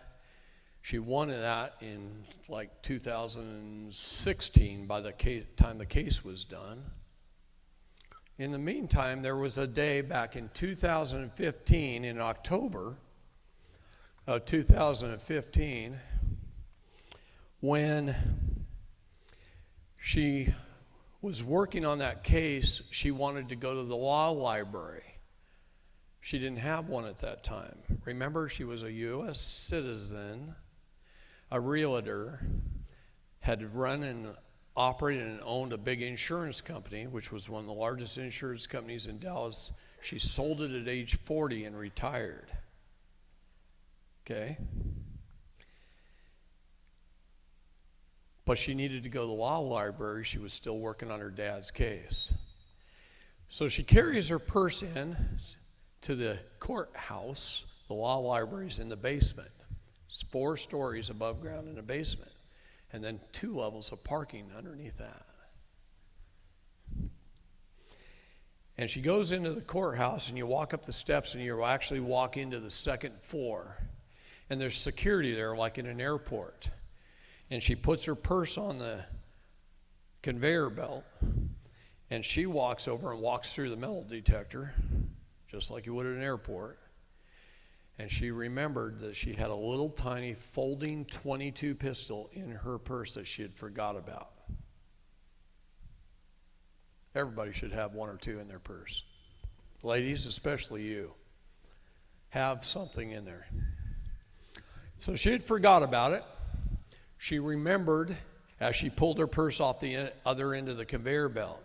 Now, their picture takes a little bit to time delay. So she walks over and out and back down the steps to go put it in her car. And the cops come out of the courthouse, down the steps, towards the parking lot and tackled her while she's wearing a dress and high heels, scrapes up her knees, her legs, bruises her elbows, her arms, grabs her, puts her in handcuffs, and arrests her. While she's trying to do the right thing and go put her little .22 pistol in her purse back in her car so she can go to the law library and fight her dad's case. Now, in the interest of justice, they can't stop her from fighting her dad's case. So they put her in solitary confinement for 14 days, tried her, railroaded her. She hired an attorney who did nothing except make her sign a plea deal. And the case was over. I mean, that quick. They put a judge in the hearing on the stand who committed perjury. See, legislatures, when they create laws, when you read their law, it shows their intent of the law. Okay, what is the legislator's intent? Intent is important in law. And when you read the law, in Texas, it doesn't say that you cannot carry a firearm in a courthouse. It says you cannot carry a firearm in a courtroom. There's a big difference. Words are important. So this judge gets on the stand and he says, yes, the whole courthouse is a courtroom. Well, no, it isn't. There's a law library, a place to go pay your bills. There's all kinds of different offices in there. There's the county attorney's office. There's all kinds of things in a courthouse. And she wasn't ever headed to a courtroom. She was headed to the basement, to the law library, where there's nobody. This is how petty this thing is, I'm trying to tell you.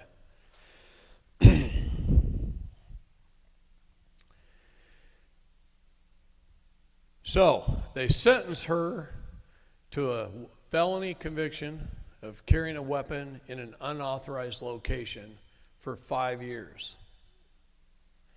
But the plea deal was time served, the 14 days, 8 months of house arrest at home with an ankle monitor where she couldn't leave the house.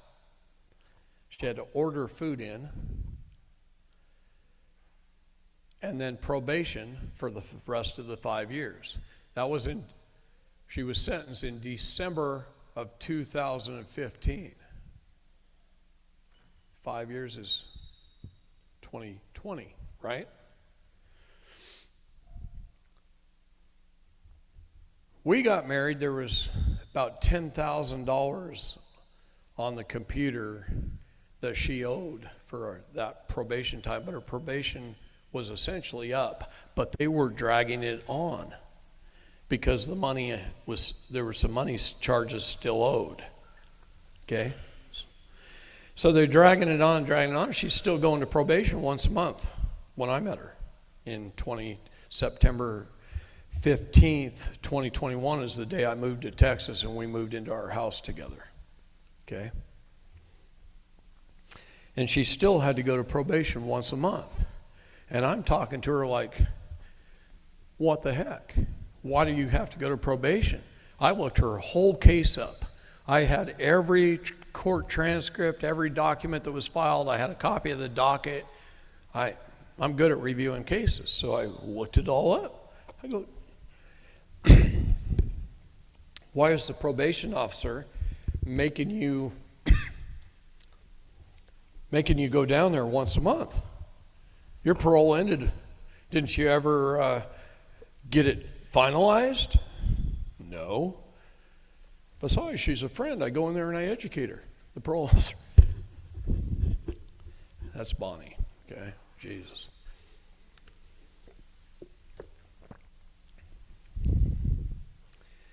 So she discharges it with a silver dollar. She sent one to the governor, one to Greg Paxton, which is the Attorney General of the state. She sent one to the parole board. She sent one to the parole officer. She sent one to the court, actually taped it to document and filed it in her case. And she paid off her debt with a silver dollar. And the charges went to 0, and it said discharged. So she quit going to the parole officer. And she never got another phone call, except from the parole officer who said, I don't want your silver dollar, come get it. So she went down and got it. Now, anyone that knows the law and knows the UCC code, section 3-603 through 606, silver is real money. It's the only thing that will discharge a debt. That's why it says discharged. Important word. Fiat currency doesn't discharge a debt. It pays. Pay is different than discharge.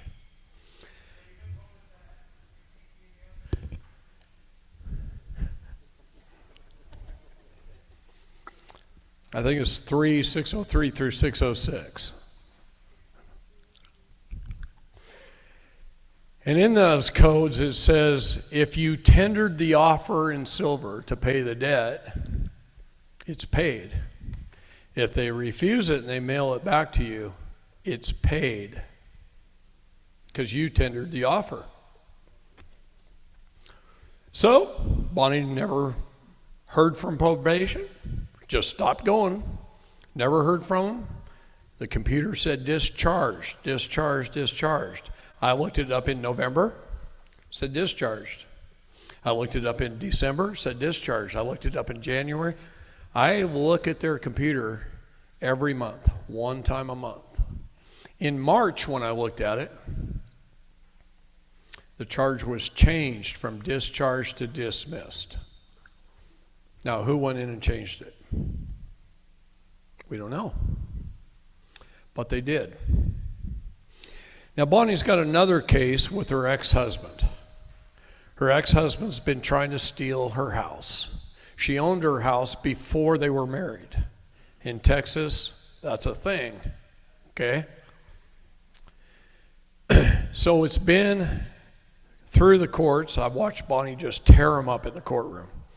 And then he appealed it. She won.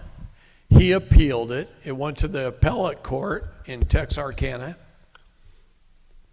And they ruled that everything was fine except for one thing.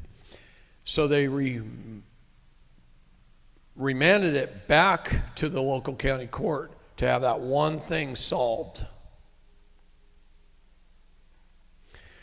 Now, you guys need to know this. Anytime a judge signs an order,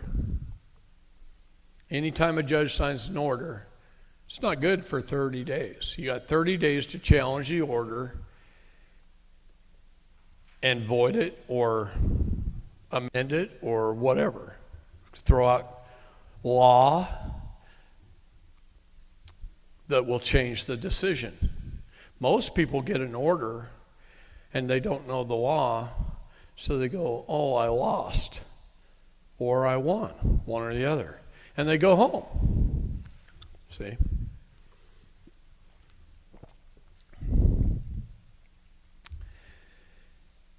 And they don't know that they've got 30 days. So the appellate court ruled on it, sent it back, but there's 30 days to appeal to the appellate court. So Bonnie does all this paperwork. It's in her car on the day of April 10th when she was arrested in the court. And the whole court was a sham and it was a setup. And I'll tell you exactly why. And this is so easy to understand when you hear the true story. The judge set a hearing after the appellate court sent it back within the 30 days. In fact, there was 12 days left to go. Set a hearing. The hearing was Monday the 10th, set for 4 o'clock in the afternoon. It's important to know, guys. 4 o'clock in the afternoon, right near the end of the day. So she shows up at the hearing. The day before, Bonnie had a feeling that she did not tell me about and disclose to me. She felt like God had told her that she was going to be gone a little while. And so all day Sunday, and we celebrate Sabbath Friday night to Saturday night, all day Sunday she worked around the house and around the yard to make things nice, knowing she'd be gone a while. The day before she was arrested. She didn't discuss that with me or share it with me. The next day I got up and I got a bad feeling and I'm sick to my stomach all day, knowing we had court at 4 o'clock. So her and I walk into the courtroom right before 4 o'clock. She walks up to the table, lays her stuff out. Right after she had hit the court clerks and filed some documents, lays her stuff out, and I sit down on the bench right behind her. Her ex-husband, with his 2 law firms, comes in the courtroom and sits down on the bench right across from me. They didn't walk up to the table where they're supposed to be. They didn't cross the bar and go to the table.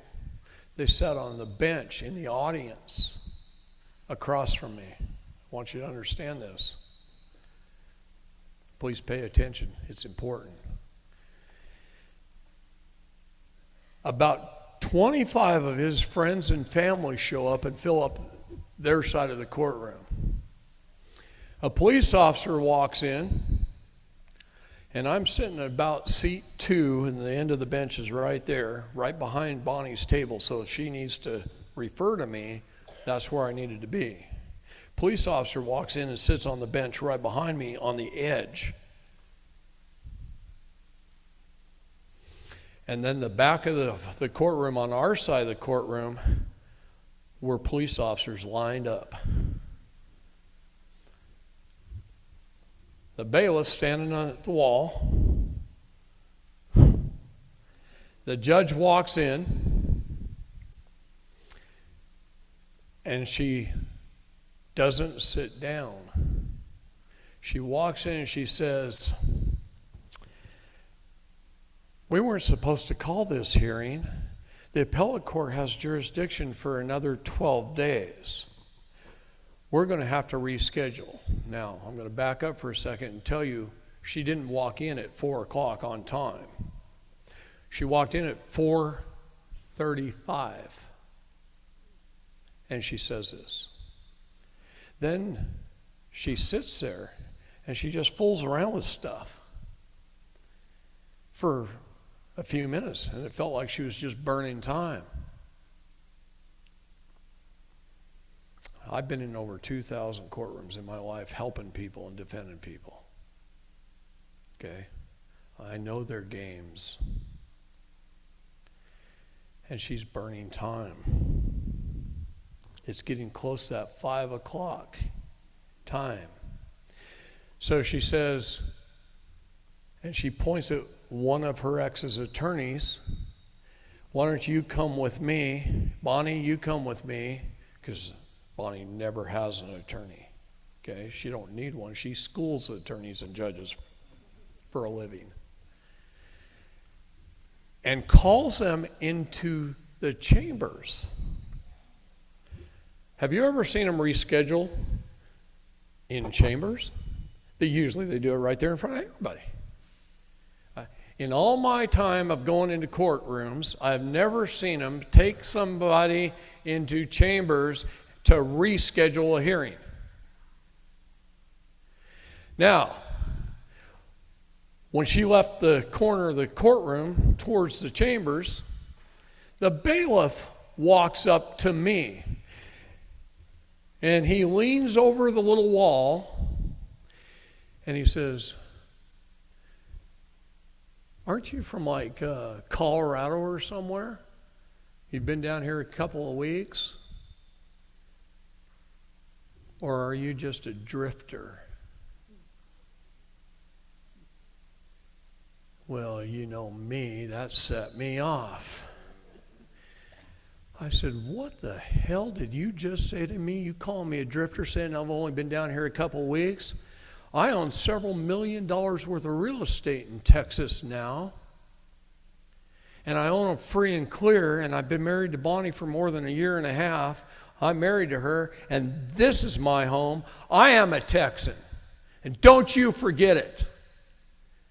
And he stands up and he smirks at me, and he walks over against the wall, back to his station. I was just floored. I'm sitting there. I kind of stood forward when I did that, but I sat back down, and I was just floored. What the hell? What the hell just happened? I've never seen a bailiff do something like that. What business is it of his? And he's got smirks on his face. Now, mind you, her ex and his 2 attorney firms. Now, he lives in a fifth wheel in a church parking lot. And he makes a shitload of money as an engineer for Bell Helicopter in the military division, and he's a good high-level mason. And he's sitting in the audience with his attorneys, not even at the table. And I'm going, I know what that means. This whole thing was a sham to begin with. And they're looking and smirking at me. So then Bonnie comes in with the judge and the one attorney she called back there of his. The attorney sits down, and she does something I've never seen before again. This is all happening in less than 15 minutes. It's almost taken me longer to tell this story than it happened. Okay? The judge walks in, stands at her desk, standing up, doesn't sit, and says, Bonnie, and then her ex's name, come forward. So they walk right up to her. She says, raise your right hand. Now remember, she doesn't have jurisdiction. She just told us that. She doesn't have jurisdiction for another 12 days. So, raise your right hand. Swear in. And she swears them in. And she says, we're rescheduling the hearing for May the 12th at 2:30. Promise you'll be here. And they both answer, we'll be here. And then Bonnie makes a mistake that I can't believe Bonnie makes, because she's way smarter than this, but she was a little freaked out by the whole thing anyway, because she knows this isn't right. She knows this isn't law.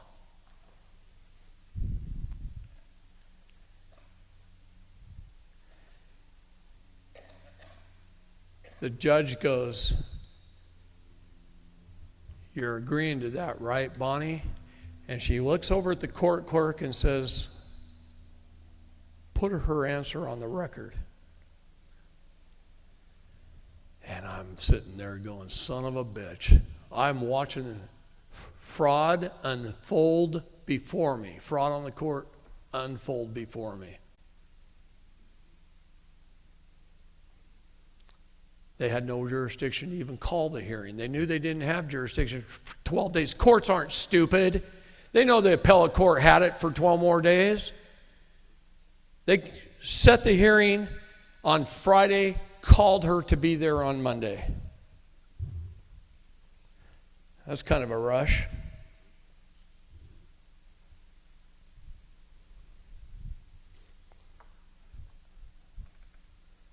We're going to be able to remove so many of them. Oh man, the laws they were breaking just blows my mind. This room was filled with glass panes, and I walked around with a sledgehammer. I couldn't break as many as the laws that they've been breaking in the last 2 weeks. Oh, it's worse than this. I haven't even got to some of the good stuff yet. So then the judge puts the hammer down, which she never even picked up in the first place until after it's over, puts the hammer down and runs out of the room out the back door. And I'm thinking to myself, I didn't know she was so speedy. I know Cindy Beasley Hewitt. Been in her courtroom before with Bonnie. And she runs out of the courtroom. And Bonnie's gathering up all her paperwork. And she's got an armload of paper. And everybody's walking out of the courtroom except the police officers, me, the cop right behind me, and her ex and his 2 attorney firms. And they're sitting there. I look over at them. They're sitting there, all looking at me, smirking. Just with shit-ass eating grins on their face. See, it's a whole group of Masons in that county that control the whole county, run the whole county. And they use the police officers to create those causes of action for them. See, I've read more law than any attorney has ever read. More than 200,000 law books. We got Bonnie and I own one of the largest law libraries you've ever seen.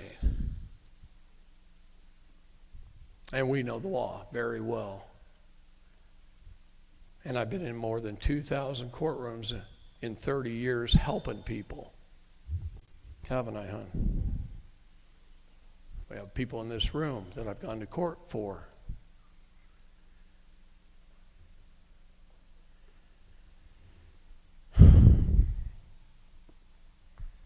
You mad yet? I ain't done.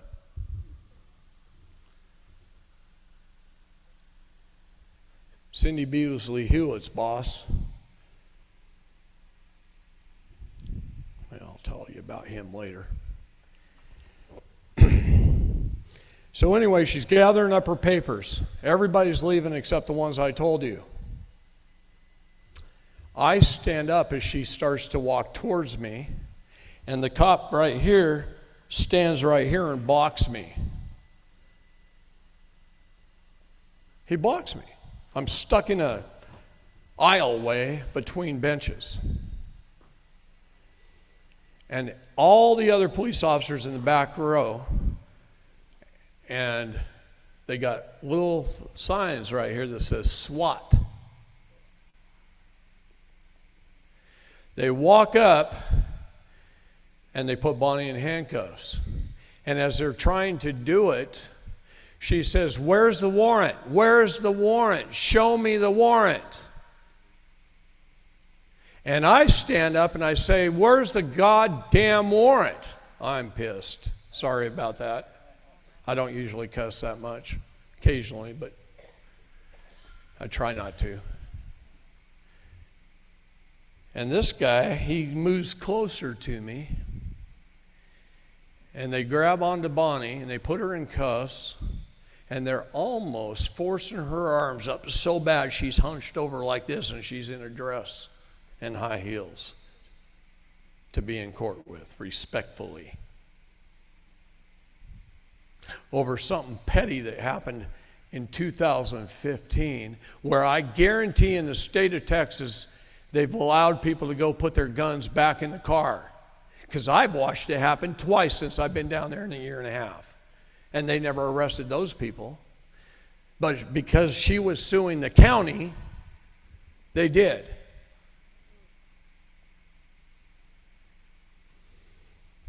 And every little thing she does, from burning she hired a fireman, retired, to burn grass in her yard, piles of grass. We mowed the thing, piled the grass up. Fireman came over and burned it for her. And the fire department shows up and says, "You can't burn." Really? The weather conditions are perfect for it. It's been wet, it's been raining, there's no fire hazard. It ain't getting out of control. It's been going for a couple of hours, and it's just about out.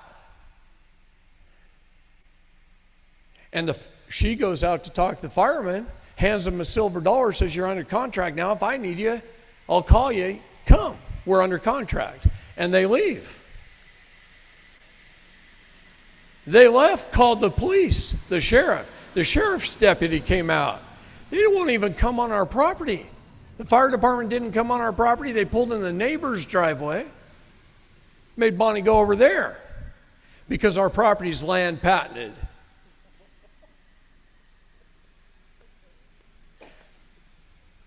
The sheriff's deputy comes out and he says, Bonnie, you can't burn. She goes, really? This is a land patented property. There's no property taxes on this. The county has no jurisdiction. Why don't you look it up at the county records? She hands him a silver dollar and says, here, we're under contract now. If I need you, I'll call you. You can come.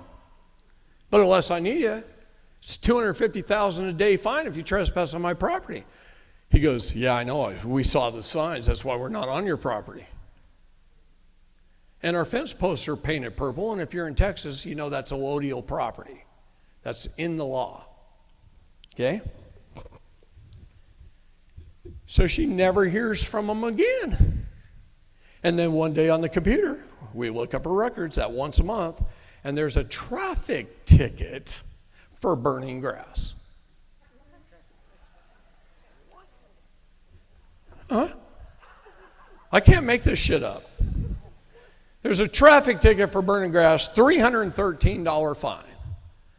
Bonnie sends him a letter with a silver dollar. It says here, discharge the debt.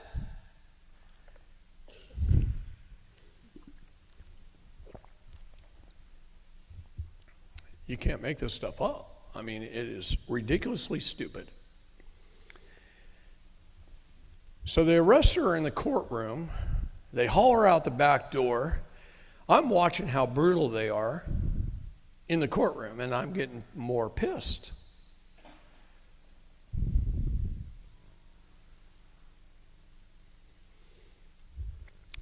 So I grab all of her stuff, her phones, her purse, all her papers, and Bonnie always has me park about a block and a half away from the courthouse. So I have to go down all these steps and across the parking lot about a block and a half away, and I finally get to her car, dig the keys out of her purse, put it in the car. I drive to our office, which is about 5 miles. Our office has a garage door at the lower level, and we can pull inside and park, close the garage door. And I parked her car in there, and it's still sitting there right now. Haven't touched it. My truck was parked outside around the front of the building, so I walk around the front of the building, jump in my truck, head home, grab some cash out of the safe. I'm going to go bail her out. And that's when the whole taco story starts. So that was my intent. Go bail her out. I didn't know how much the bail was going to be. I didn't know there was a charge that was unbailable. So she's stuck in there. So Bobby and I have spent the last 2 weeks defeating the county one thing at a time and getting all of her documents filed. All of those envelopes, that whole briefcase is pretty much full of stuff we filed. And I got 3 documents there we haven't filed yet. And I've got the complaint, the brief, and the emergency injunction to take it to federal court on Tuesday in that briefcase, along with a bond. So I'm going to tell you stuff I don't teach you in these classes in the public. And I'm just going to touch on it because I have to get the story across. But when you go to gain your minor estate, and I gained mine in 1991, you have to go into federal probate court in equity law. Now, I kind of teach you a little bit about equity by land, air, and water. The land is common law, is common to all mankind, is property, equity, and rights. You've heard me say that a million times, right? But I don't go into equity law for you. Because equity law is pulling things out of court, out of the public, into the private, into the chambers, in camera, in chambers, in private. It's you and the judge. It's not for public record, it's private. So when you get done and you get through equity, they make you sign an NDA, so you can't talk about the facts of the case, that kind of stuff. And you also can't talk about the situation of the case. What equity law is like a peace treaty. You don't go sue them, and they wipe your stuff off the face of the planet, and you're presenting a bond, and they are trustees, and you are a trustee, and they are a beneficiary, and you are a beneficiary, and everything is a partnership. They split the bond. The beneficiary whose name is on the bond gets paid first. They get to keep what's left. And it's all negotiated. See how much they're going to get.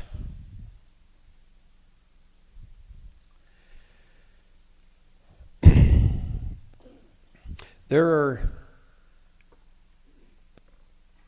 dangers in equity, but there's extreme remedy in equity. God talks about equity throughout the Bible, and Bonnie read on, I can't believe she read that particular scripture, but I want you to go read Isaiah 59. Read the whole chapter. She only read from 14 to 19 to you this morning. But it talks about equity in what she read, where equity is your remedy. Now here's the problem with local courts. You have to exhaust your remedy in a local court to move it into federal court, and they're professional time wasters. This is why Bonnie's been there 18 days already.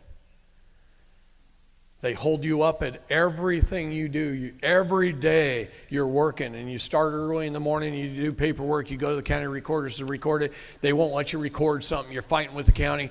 Then you go get it done finally, and you go over to the county courthouse, and you go to put it in the file, and the county attorney comes out, and they're just professional time wasters.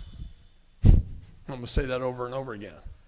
So every day you're bumping up against deadlines, like lunch hours when the office is closed, or if it's 4 o'clock and the county recorder's closed, or it's 5 o'clock and the county courthouse clerks are closed. You're always bumping up against those things. So at 5 o'clock you're all done messing with the county, and you got to run home and do paperwork for tomorrow, because there's a lot to do in equity to get you there. That's why I don't teach it in these public classes. There ain't enough time to teach you equity in here. Okay? And there's 20 maxims of equity that you got to know. And if you screw up one word, then it's over for you. They'll go right back into admiralty. So you got to have a script. You got to know what to say. You got to memorize that script. You got to do things right. You have to say the right words. And you can't discuss the details of your case, because in equity that shit don't matter, because it's all under statute, and rules, codes, statutes, and ordinances are not law. That's been ruled on by the Supreme Court many times. They're corporate bylaws. They're for employees of the corporation to follow, and they just make you a corporate member. In equity, you go in as a man or a woman, in private, in camera, in chamber, and you make the judge your partner. And you assign, the judge is always an assignee. So you have to be an assignee. And you walk in there on equal footing as assignees. So I walk in there as an assignee and a promissor. Why am I a promissor on behalf of Bonnie?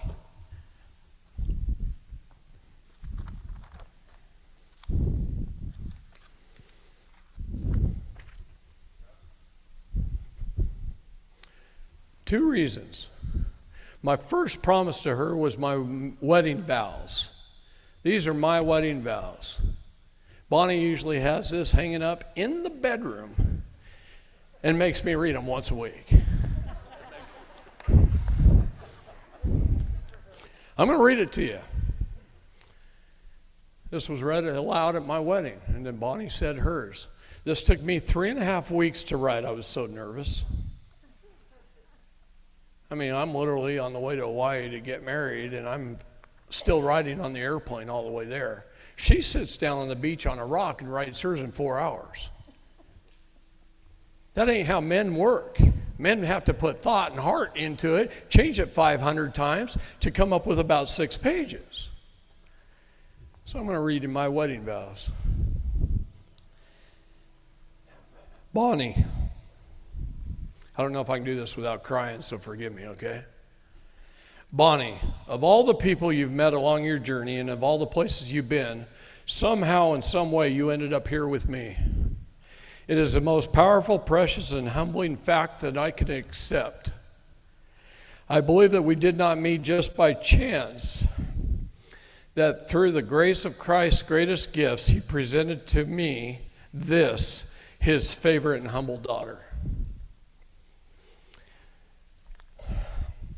I know without a doubt that God's glory in all his universe put you in front of me because we were meant to spend the rest of our lives together. I was drawn to you from the day we met. Your warm, angelic voice and inviting eyes and your magnetic smile softened my tough steel facade. Immediately, I remember wanting to have and sometimes make reasons just to talk to you. To see you beam that amazing smile back at me, immediately making me pliable and putting me at ease and brightening my day. I love that we started out in holy righteousness, letting the Spirit guide us and feeling the power of our souls and our energies and our frequencies collide. And that is my favorite part. You truly see me, you feel me, you get me, and you accept me in a way no one else has, and in a way that I believe no one else can. I love that you nurture me through your prayers. You heal me. You keep me safe, keep me from sin, and keep me repentant. You're my best friend. I am so grateful for our special bond. To me, it means more than just being funny or silly. It signifies a special, profound, unfettered love for each other. It's loving each other at our most intimate and vulnerable times. It colors our tapestry with yet unnamed exotic colors and our symphony with sounds and songs known only to the two of us. You have filled me with joy and have given me a sense of utter peace that this warrior has never known.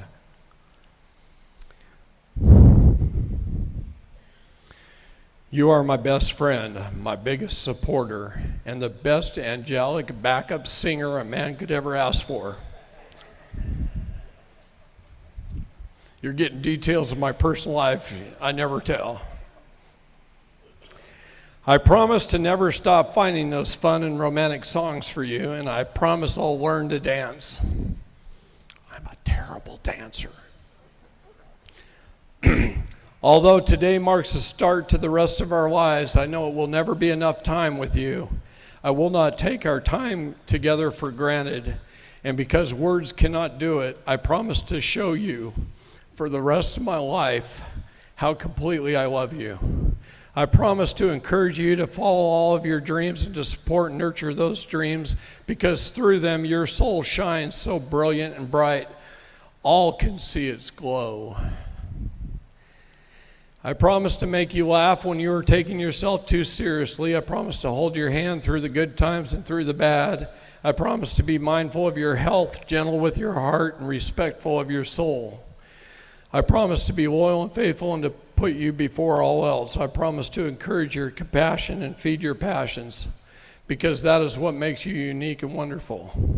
I promise to help shoulder our challenges, for there is nothing we cannot face if we stand together.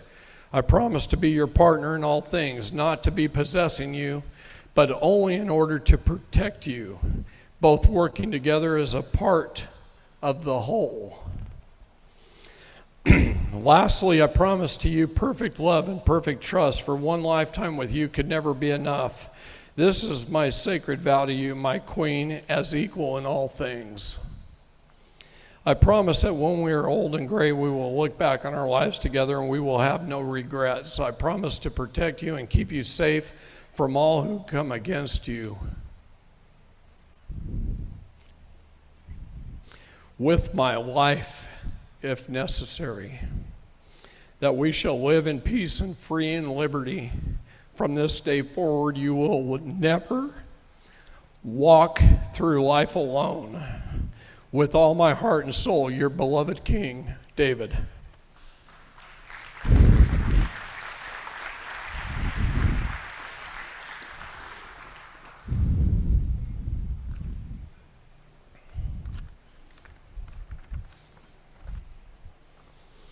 The judge did me a favor just before I came. My hands were going to be tied. My mouth was going to be tied. I wasn't going to be able to speak about this stuff. And he wrote an email. An email, when you first read it, it looks really horrible. When you read between the lines, it looks very wonderful, especially when you know what I know and know what he was doing to help me. That judge has been helpful the whole time. In our one and only hearing that we've had, he told me the 3 things I needed to get done to do what I was about to do. And he helped me out by telling me that. And one of those things was easy to accomplish. I had it done the first day. Number 2 and number 3, I got them done. Took me 2 days. And then I had to go record them with the county. And the county recorder's office would not record them. And they broke the law when they refused. Again. See, when we the people find something important enough, and we the people are the government, they are our public servants, and we find something so important that it should be put upon the public record, and we go drop it off and are willing to pay the fee, their job is merely to record it. And if we leave it there and we walk away, it's as good as recorded in federal law, whether they put it on the record or not. But they don't know that shit. They haven't been educated properly, and they don't know the law. So I always take in a notice of clerk, a notice to clerk. You've seen that document before, huh? A few years ago, huh? You used it last week, right? Good for you, brother. Proud of you. So anyway, walk in with this document, hand it to the clerk, and I said, you're breaking the law. You're required to record it. She still refused and told us that she was afraid of the county attorney. In fact, all the girls came over from the office from behind the desk and told us they're all afraid of the county attorney. And they can't record anything. The county attorney won't allow them to record, and they're not supposed to record anything for Bonnie. So I left there a little bit defeated, wondering how I'm going to get this accomplished. I ran down to the next county, Hill County, a half an hour away, and I recorded it. No problem. They just recorded it. I grabbed it, I ran it back to the court, and I put it in her case and filed it. And the next day was the hearing. I didn't think we were going to get it done. And then the hearing, he says, you have to file it in this county, and you've got to tie it to the metes and bounds description of your land patented property. And he gave me a big hint that I forgot to put the metes and bounds in the document. So I put them in the document. I go back to the county recorder's office to record, and they still won't do it. And they won't do it the next day. And the next day, they wouldn't do it again. And with that day, we were so pissed off by then, we went 3 times and kept bugging them. Have you checked with the county attorney yet? Have you checked with the county attorney yet? And they said, no. He won't do it. So Bobby, we go back to my office, and Bobby sits there, and his face is red, and his blood pressure is high, and he's getting pissed. And I watch him close his eyes, and I'm thinking he's falling asleep, and I'm working on the computer. And all of a sudden, his eyes open, and he goes, "Grab your stuff, let's go." God gave Bobby a download. Bobby knew exactly what he needed to go say. We jump in the car. I don't know what he's doing. He says, "You're not going to say a damn word." Well, that's hard for me. He says, "You're going to hold the phone and record." And Bobby walks into the county recorder's office, and he, under the federal powers of assignment, he puts the court clerk as an assignee and reads her the riot act. Not really. He was super sweet. He even pulled a sheriff from the courthouse building with him, and then turned around to the sheriff, record the sheriff. "Was I peaceful? Did I do anything wrong? Blah, blah, blah, blah, blah." And the guy said, "No, I love what you did. You did the right thing." And the gal says, "You need to go do this to Bill Moore, the county attorney."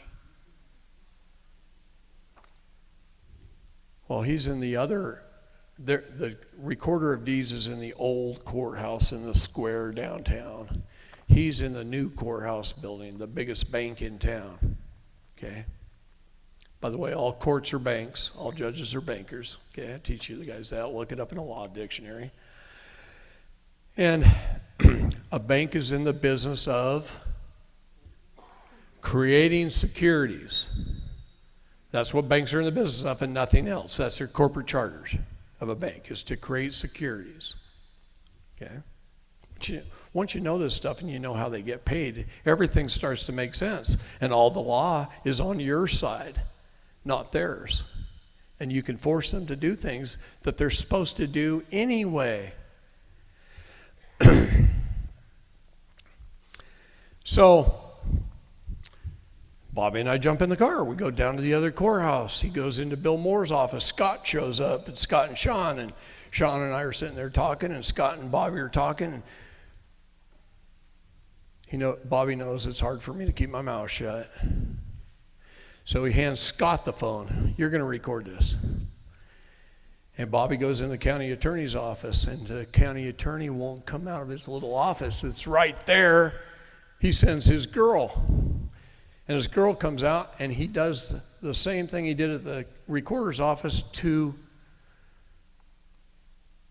the county attorney's office, and made her an agent for him. And it was beautiful. We have it all on video. It's great. And Bobby laid a deadline of, we need it done by 4 o'clock. It's 3:30, you got a half an hour. And Bobby and I leave. We all leave. And Scott and Sean drive home, which is hours and hours and hours away. And me and Bobby, we get in the car and we drive right past the old courthouse, and we head up to our office. And we missed the county recorder's phone call. At 4 o'clock exactly, she calls and says the county attorney will record the documents. And we can't get back there in time. And this is a Friday afternoon. Professional time wasters. They waited till the last minute to call. So Monday, we take the documents, all the exhibits, we go record, we go file it in her case, and we call for an emergency hearing. And there's no hearing. It sits there for 3 days. We're watching the docket every few hours to see if something pops up, and all the motions are there. The emergency hearing motion's there, the release from jail's there. I put the order in as if the judge did it. All he has to do is sign it, and it's all right there. Sitting there on the docket, waiting, and it says, in queue. So we call the county clerk's office. We said, what's in queue mean? That means we have sent it by email over to the judge. Now this judge, I really like him. I can't help but like him. He retired January 1st of 2015.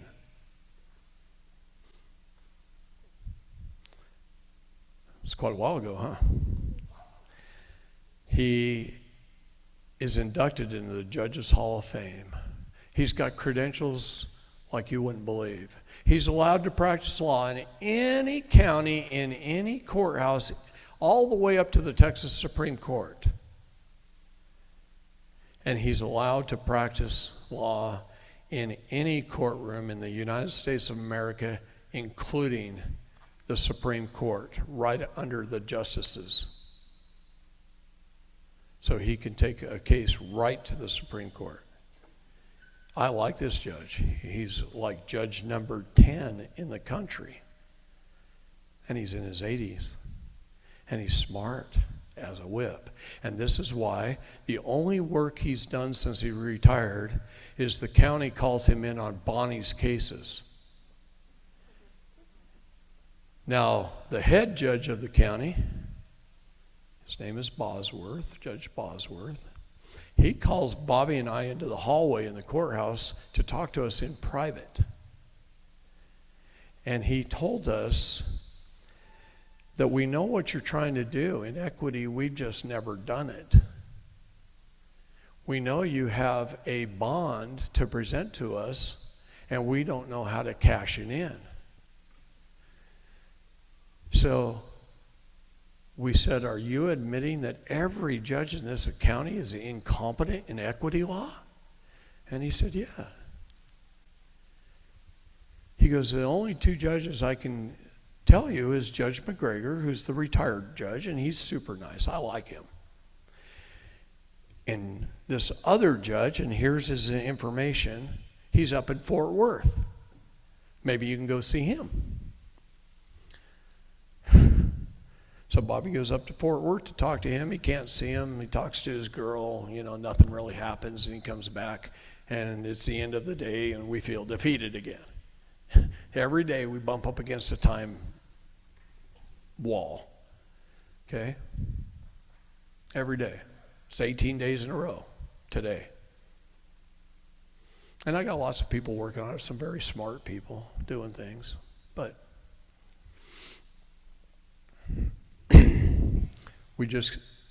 it's just one more day and we've got to play it out. Okay, this is why Bonnie's still there. We've got to play it out. Well, just as I'm ready to jump on an airplane to come up and see you all, Judge McGregor puts an email on the docket. And I'm wondering, well, now, how do I get that copy of that email? So I call somebody, and they run into the courthouse. They get it. They send us a picture of it. And I read the email, and at first read, I went, holy shit, are we in trouble? I got to read that again. So I read it with knowledge and discernment, and I read between the lines, and I go, okay, I know what he's doing here. He's helping us, and I didn't know it. He's untying my hands and my mouth so I could talk to you all. I wasn't going to be able to tell you any of this. Because in the hearing, they basically put a gag order on you. And the email released me from that. And what it also did is it said that we've exhausted all remedy in the county. That we've exhausted the remedy. Well, you have to exhaust the remedy in the county, which is the state, in order to take it to federal court. Well, that's my playground. I love federal court. That's where I like to take everything. Because in federal court, I win every time. In the county, you don't always, because they never do the right thing. You know, you can quote the law, and they can follow it. And in federal, they usually do. But in the county, they do whatever the hell they want. Why is that? Do you guys know? Because the name of your country is called the White House Office, Inc. It's not even the United States anymore. The United States, Inc. went bankrupt under Trump. They fired up a new corporation under the District of Columbia called the White House Office, Inc., and Joe R. Biden is the agent of service. And he died in Bethesda Medical Center over 3 years ago, and his daughter even confirms that. So who the hell's running it? Clones, actors, whatever. Who the hell knows? This is why we can't even use the Second Amendment, because we wouldn't even know who we're going after. You just can't make this shit up. So we got to do things peacefully. And that's all we want is peace. That's all we want is peace, to be left alone. And then those are unalienable rights of the people. Peace and to be left alone, to be protected in the things that we do, to enjoy life, liberty, and property in the pursuit of happiness. It's all we ask for. Not being attacked at every goddamn moment because we went 5 miles an hour over the speed limit that truly doesn't exist anyway. And guys, I want to tell you something that's been happening since December of 2021, when Judge Clarence Thomas stood in front of the news and he said that admiralty law is dead in this country and we're going back to common law.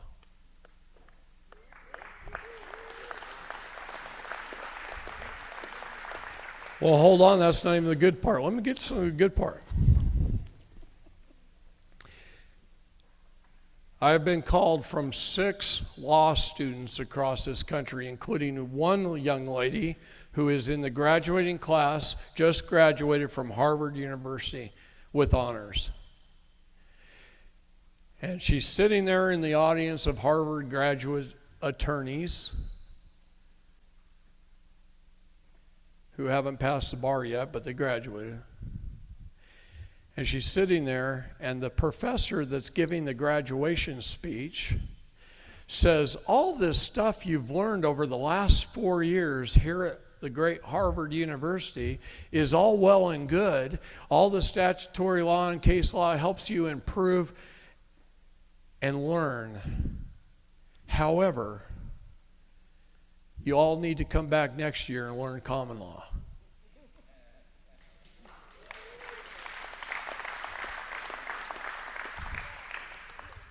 Six students have called me from 6 different universities across this country saying their professors have told them the same thing.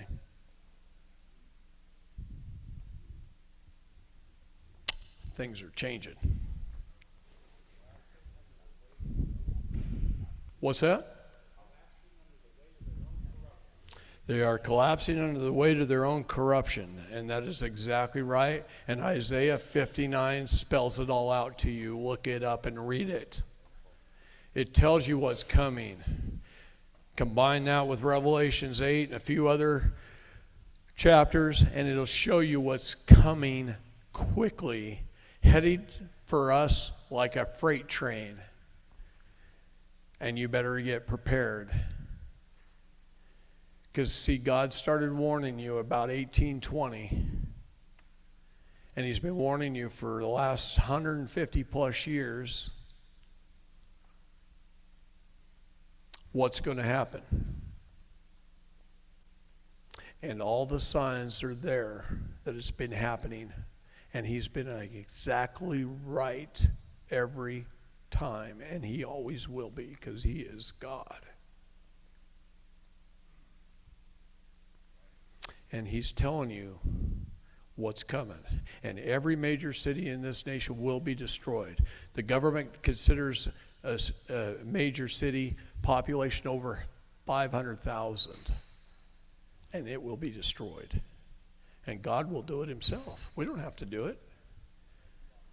God's going to do it. And Isaiah 59 tells you how. Read it carefully. Stay away from the NIV. It's been watered down so much it's pathetic.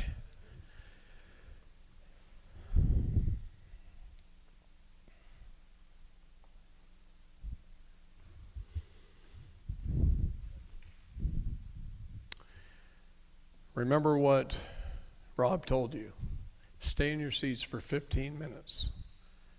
And I'm going to tell you some things that I can't tell you on camera. It's for this group only. Good or bad, federal agent or not, attorney or judge or not, police officer, I don't care. I love you all. I wish more police officers, judges, and attorneys would come to my classes. Bring them. Let them come. Let me argue with them. Because I don't have a problem arguing with them. People ask me why I go to other countries and teach. I haven't been to Canada since COVID started, and everybody up there is bugging me to come back. I could do seminars for the next 3 years just in Canada because I haven't done them in the last 2. But I'm going to read you something. Remember, I tell you that Canada is the 13th district of the District of Columbia. When did that happen?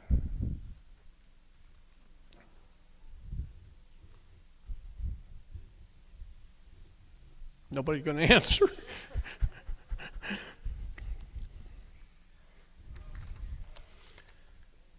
In this document, the Articles of Confederation,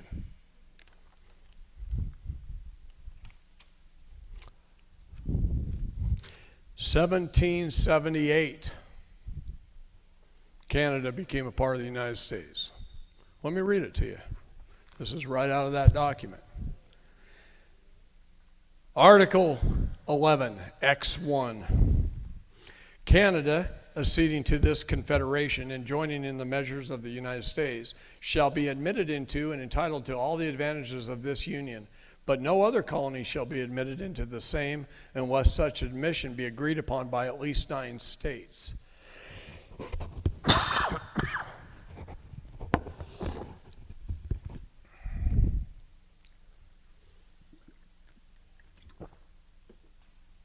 Bear with me, I've been talking a lot the last 2 weeks, raising my voice and yelling at public servants.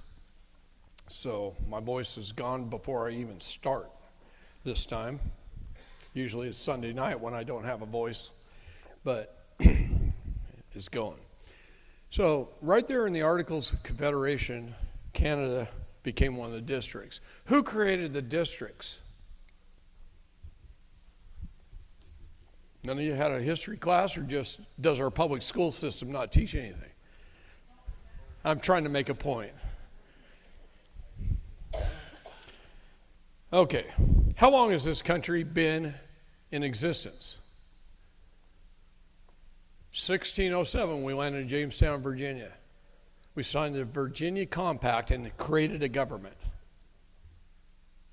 In 1620, we landed in Mayflower, and before they even got off the boat, they signed the Mayflower Compact and created a government. Those governments joined together. And that created 13 colonies eventually.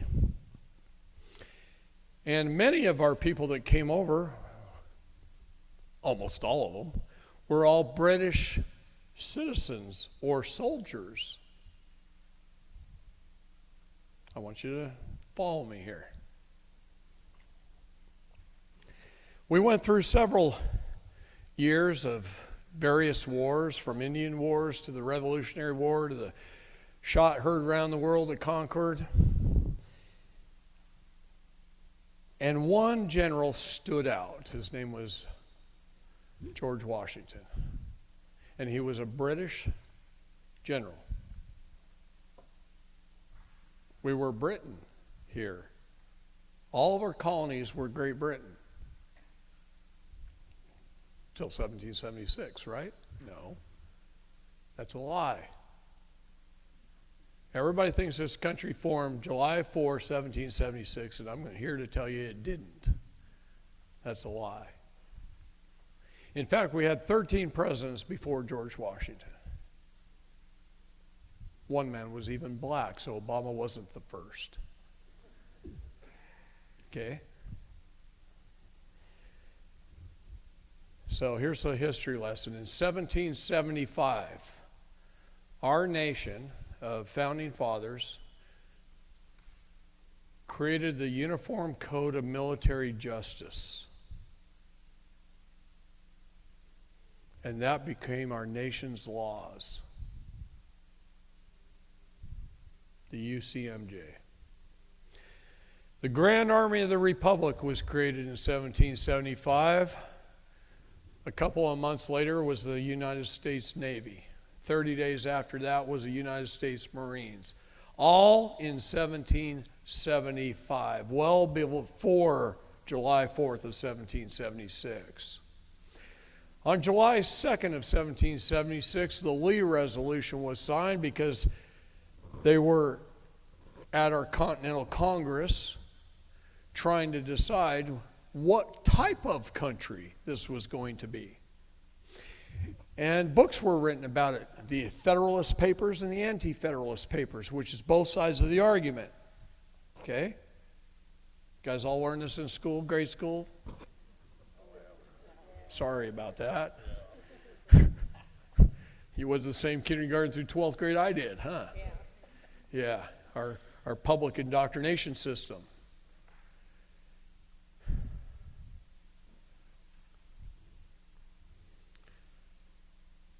So we were under military rule under the Grand Army of the Republic long before the civil side of our government was created.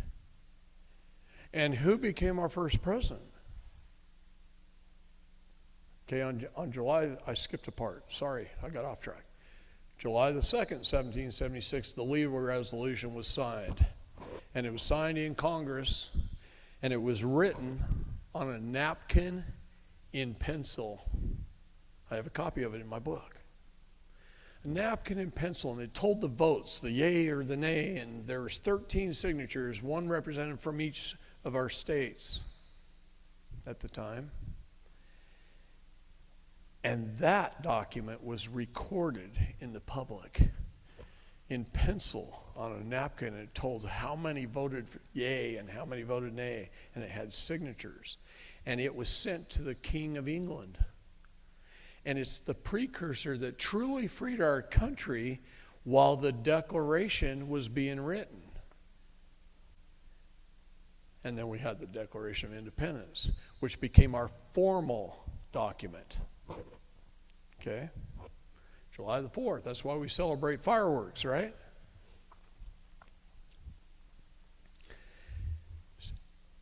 So I'm here to tell you, President Trump and Q were right. The military is the only way, because we've been under military war powers under Emergency Act after Emergency Act after Emergency Act since 1775. Now the Posse Comitatus Act came along, and the military can't get involved in civil matters. That's why we have a Department of Justice. But God says in Isaiah that when the Department of Justice becomes so corrupt that justice cannot happen in this country, God's going to step in and destroy it. And I've watched over the last 30 plus years the progression of that and how it's happening all across this country.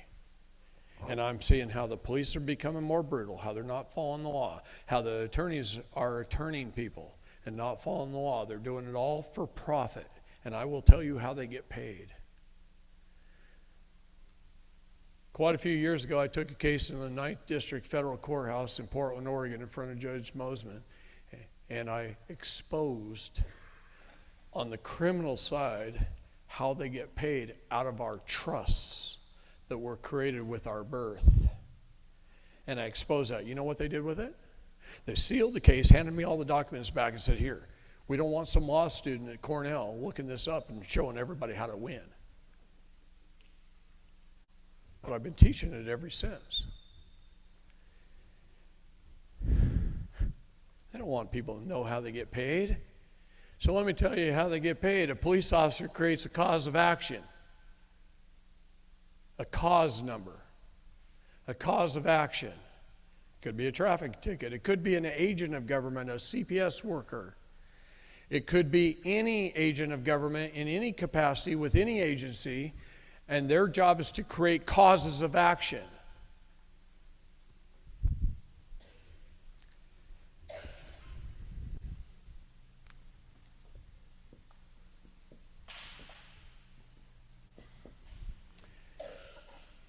They create a cause. They take you out of it. It becomes a case.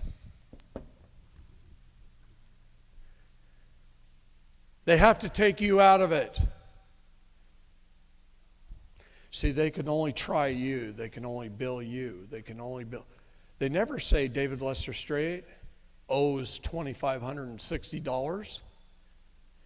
They say David Lester Straight, you owe $2,560. You is so important. Who is you? If I yelled in this room, hey you, who's going to answer? See, you is plural in nature. It belongs to everybody. It's accusatory on everyone. It forms latches and joinder. And they're always there to arrest you. They're never there to arrest Paul Pendergrass. Right? They arrest you, Paul Pendergrass. The person. Person. What is a person? Not quite. I better put the last letter up there. My brain was working way ahead of my hand. What is a person? It's an office holder on a ship. Its root word is purser. If you look up purser in the dictionary, it'll say the debtor, the one responsible for all the bills of lading, port taxes, charges, and fees of a ship. Are you a citizenship? A group of you, a citizenship? Holding the office of person. What does God say about person? Job 32, 21, 22 says, be the man and not the person. Don't put flattering titles of person upon a man, for if you do, I shall surely take you away. Now that depends on which dang version you read. Job 32, 21 and 22. He's telling you right there it's a sin and it'll take you away if you accept any man's person. Yet you call yourselves persons all the time. Because that's what we were trained to do in this whole bankers indoctrination program that we've been under. And when you understand the English language, and I suggest looking it up in English, Latin, and Hebrew, every word, then you'll truly know what the words mean. Because nobody knows. I can't speak English and teach you anything.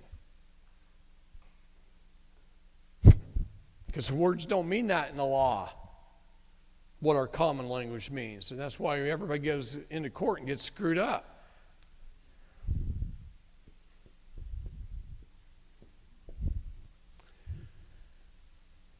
Why did I break it in half? To explain it, city is municipal. Zen is servant. Municipal is a servant. When you're in Zen, you're in service to your fellow man. Your mind is open. Your heart is listening. Your heart is open. Your soul is listening. That's Zen. It's a place of peace. To serve mankind, you have to love them and be in peace with them, or you can't serve them. So if you're going to war with them, as most officers are now, because who do they like to hire? Forgive me, Lord, but they like to hire low IQ ex-Army bullet sponges. That's an Army-Navy joke for those that don't understand. Citizen, municipal servant, resident. What's that word mean in the law? Somebody there temporarily to do business. It's a commercial term. You put your zip code on something, you're in a federal district of the District of Columbia. Doesn't matter if you live in Michigan or Texas. Put your zip code on it, you're in Washington, D.C. Residing in Michigan temporarily to do business. So they take 330 million people and they shove them in 10 square miles by the use of their zip code. And then say it's too crowded, just go out there and do stuff and spend money and go into commerce. We've got to understand the words. If we don't, God tells us for our lack of knowledge, we'll be destroyed. He also says, woe unto you all lawyers, right? Why? Because they're stealing mankind. Our entire police force, and there's many police officers that I just love. They come over to the house, they barbecue, I've educated them, they're great. I've got a chief of police. Oh my gosh, I love that man. He is awesome. He's a state national. He's training all of his deputies, all the people under him, and he's just chief of police. And he comes to my seminars. He was at my last one. And that man's awesome, and I love him. But he agrees with me that most officers in our country are trained to follow orders. Those orders are governed by the county's attorney. 3,144 counties in this country, 3,144 attorneys running this nation. They run the police forces, train the police forces. The police forces create a cause of action. The cause of action creates a case. The case creates a CUSIP. The CUSIP is an investment control number attached to a bond. All courts are banks. All judges are bankers.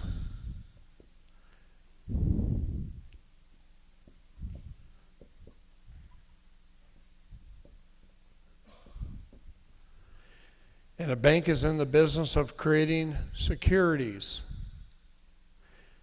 What is the United States government in the business of doing? Stop that. Yes, it is fraud because they didn't educate you. Any lack of disclosure creates fraud. Okay? But they didn't educate you. But what does the United States create? You guys, you should have had more coffee. Because I had 2.5 hours sleep and I'm fired up. The United States creates this. That is a bond. It is a security. It was created with your birth. Several years back, I had the privilege of speaking at The Hague. And I told them the story of a mother. And I was told that's the greatest story there is. That every man, woman, and child should hear that story. Remember? And I was told not to tell it. You don't tell David Stray not to tell something. I'm going to tell my people because I love them. So a mother 9 months pregnant walks into a foundling hospital. Foundling. The Child Act, how long? Oh yeah, I know. I mess with this thing all the time. All right. I'm also having a problem with my voice, and that ain't helping. Throat's getting scratchy. So, a mother walks into a foundling hospital, 9 months pregnant, foundling. In 1908, the Child Act created all hospitals, police stations, fire stations, and churches were designated as foundling. The definition of the word foundling is a safe place to abandon a child.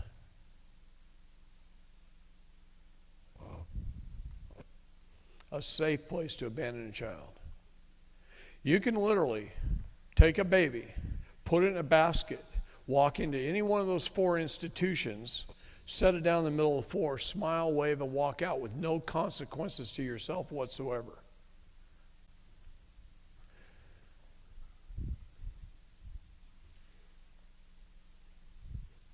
Now, some of them are wondering what the hell you're doing. They're going to try and question you, but literally, legally, there's not a darn thing they can do that you did that.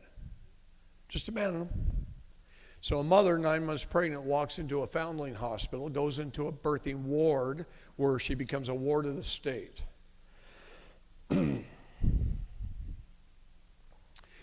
baby comes out of the water, is tugged through the birth canal, is docked at the dock by the dock tender. A doctor delivers the baby, not a physician. Is docked at the dock by the dock tender, where a bill of lading is received, the birth certificate. It's your bill of lading. It's bonded and insured, it's given a flag. It's turned into a person and assigned to a person in equity, in admiralty. Understand both. Why? First, because it's a bond in trust, so it's in equity, and because it's assigned to a person to operate in admiralty. Admiralty is piracy. That's why they call it a police cruiser. That's a cruise ship.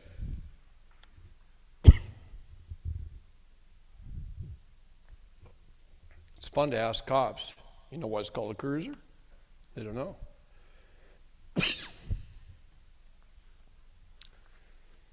This is a bond. It's a full faith and credit of the United States. And you become its equity. You are the government. And they know that.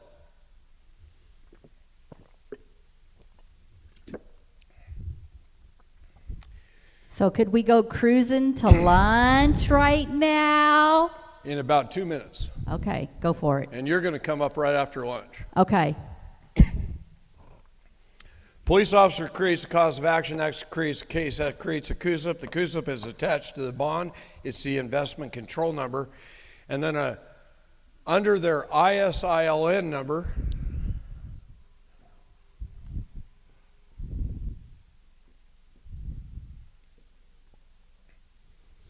that's their International Securities Identification Licensing number.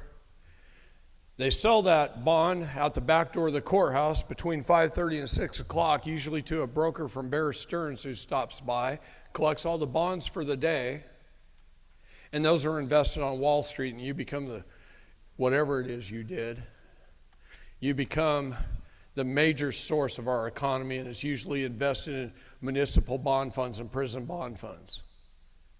And if it's invested in prison bond funds and the judges are doing this, isn't it an incentive for them to put you in prison so that the prison's beds are full, so that they make more money, so their bond funds do better? Oh, wait a minute. What the hell is that called in the law, guys? Trafficking in persons, that's one. What else? Fraud. What else? Why is it under an international securities license instead of one regulated by the United States under the SEC? All bar members have one. I can show you where to look it up. Find your favorite attorney. And we can find his ISILN number. Every judge, too. What do you think I've been doing all week? What do you think I've been doing all week? They've been breaking the law in the county for a long time. It's time to burn it down. I burn it down with a pen. It's my match. Paper's my fuel. In the federal court, it's my justice system.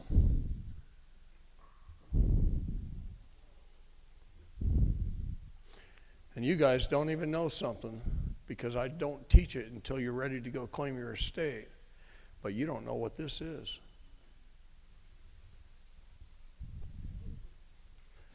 This is something I've had to keep secret from you in class 1s, 2s, and 3s for a very, very long time. But one of the things about it is it's dangerous to you. So We're going to go to lunch right now. He's going to shut the feed off. We're all going to go to lunch, and you're going to sit here for a few minutes.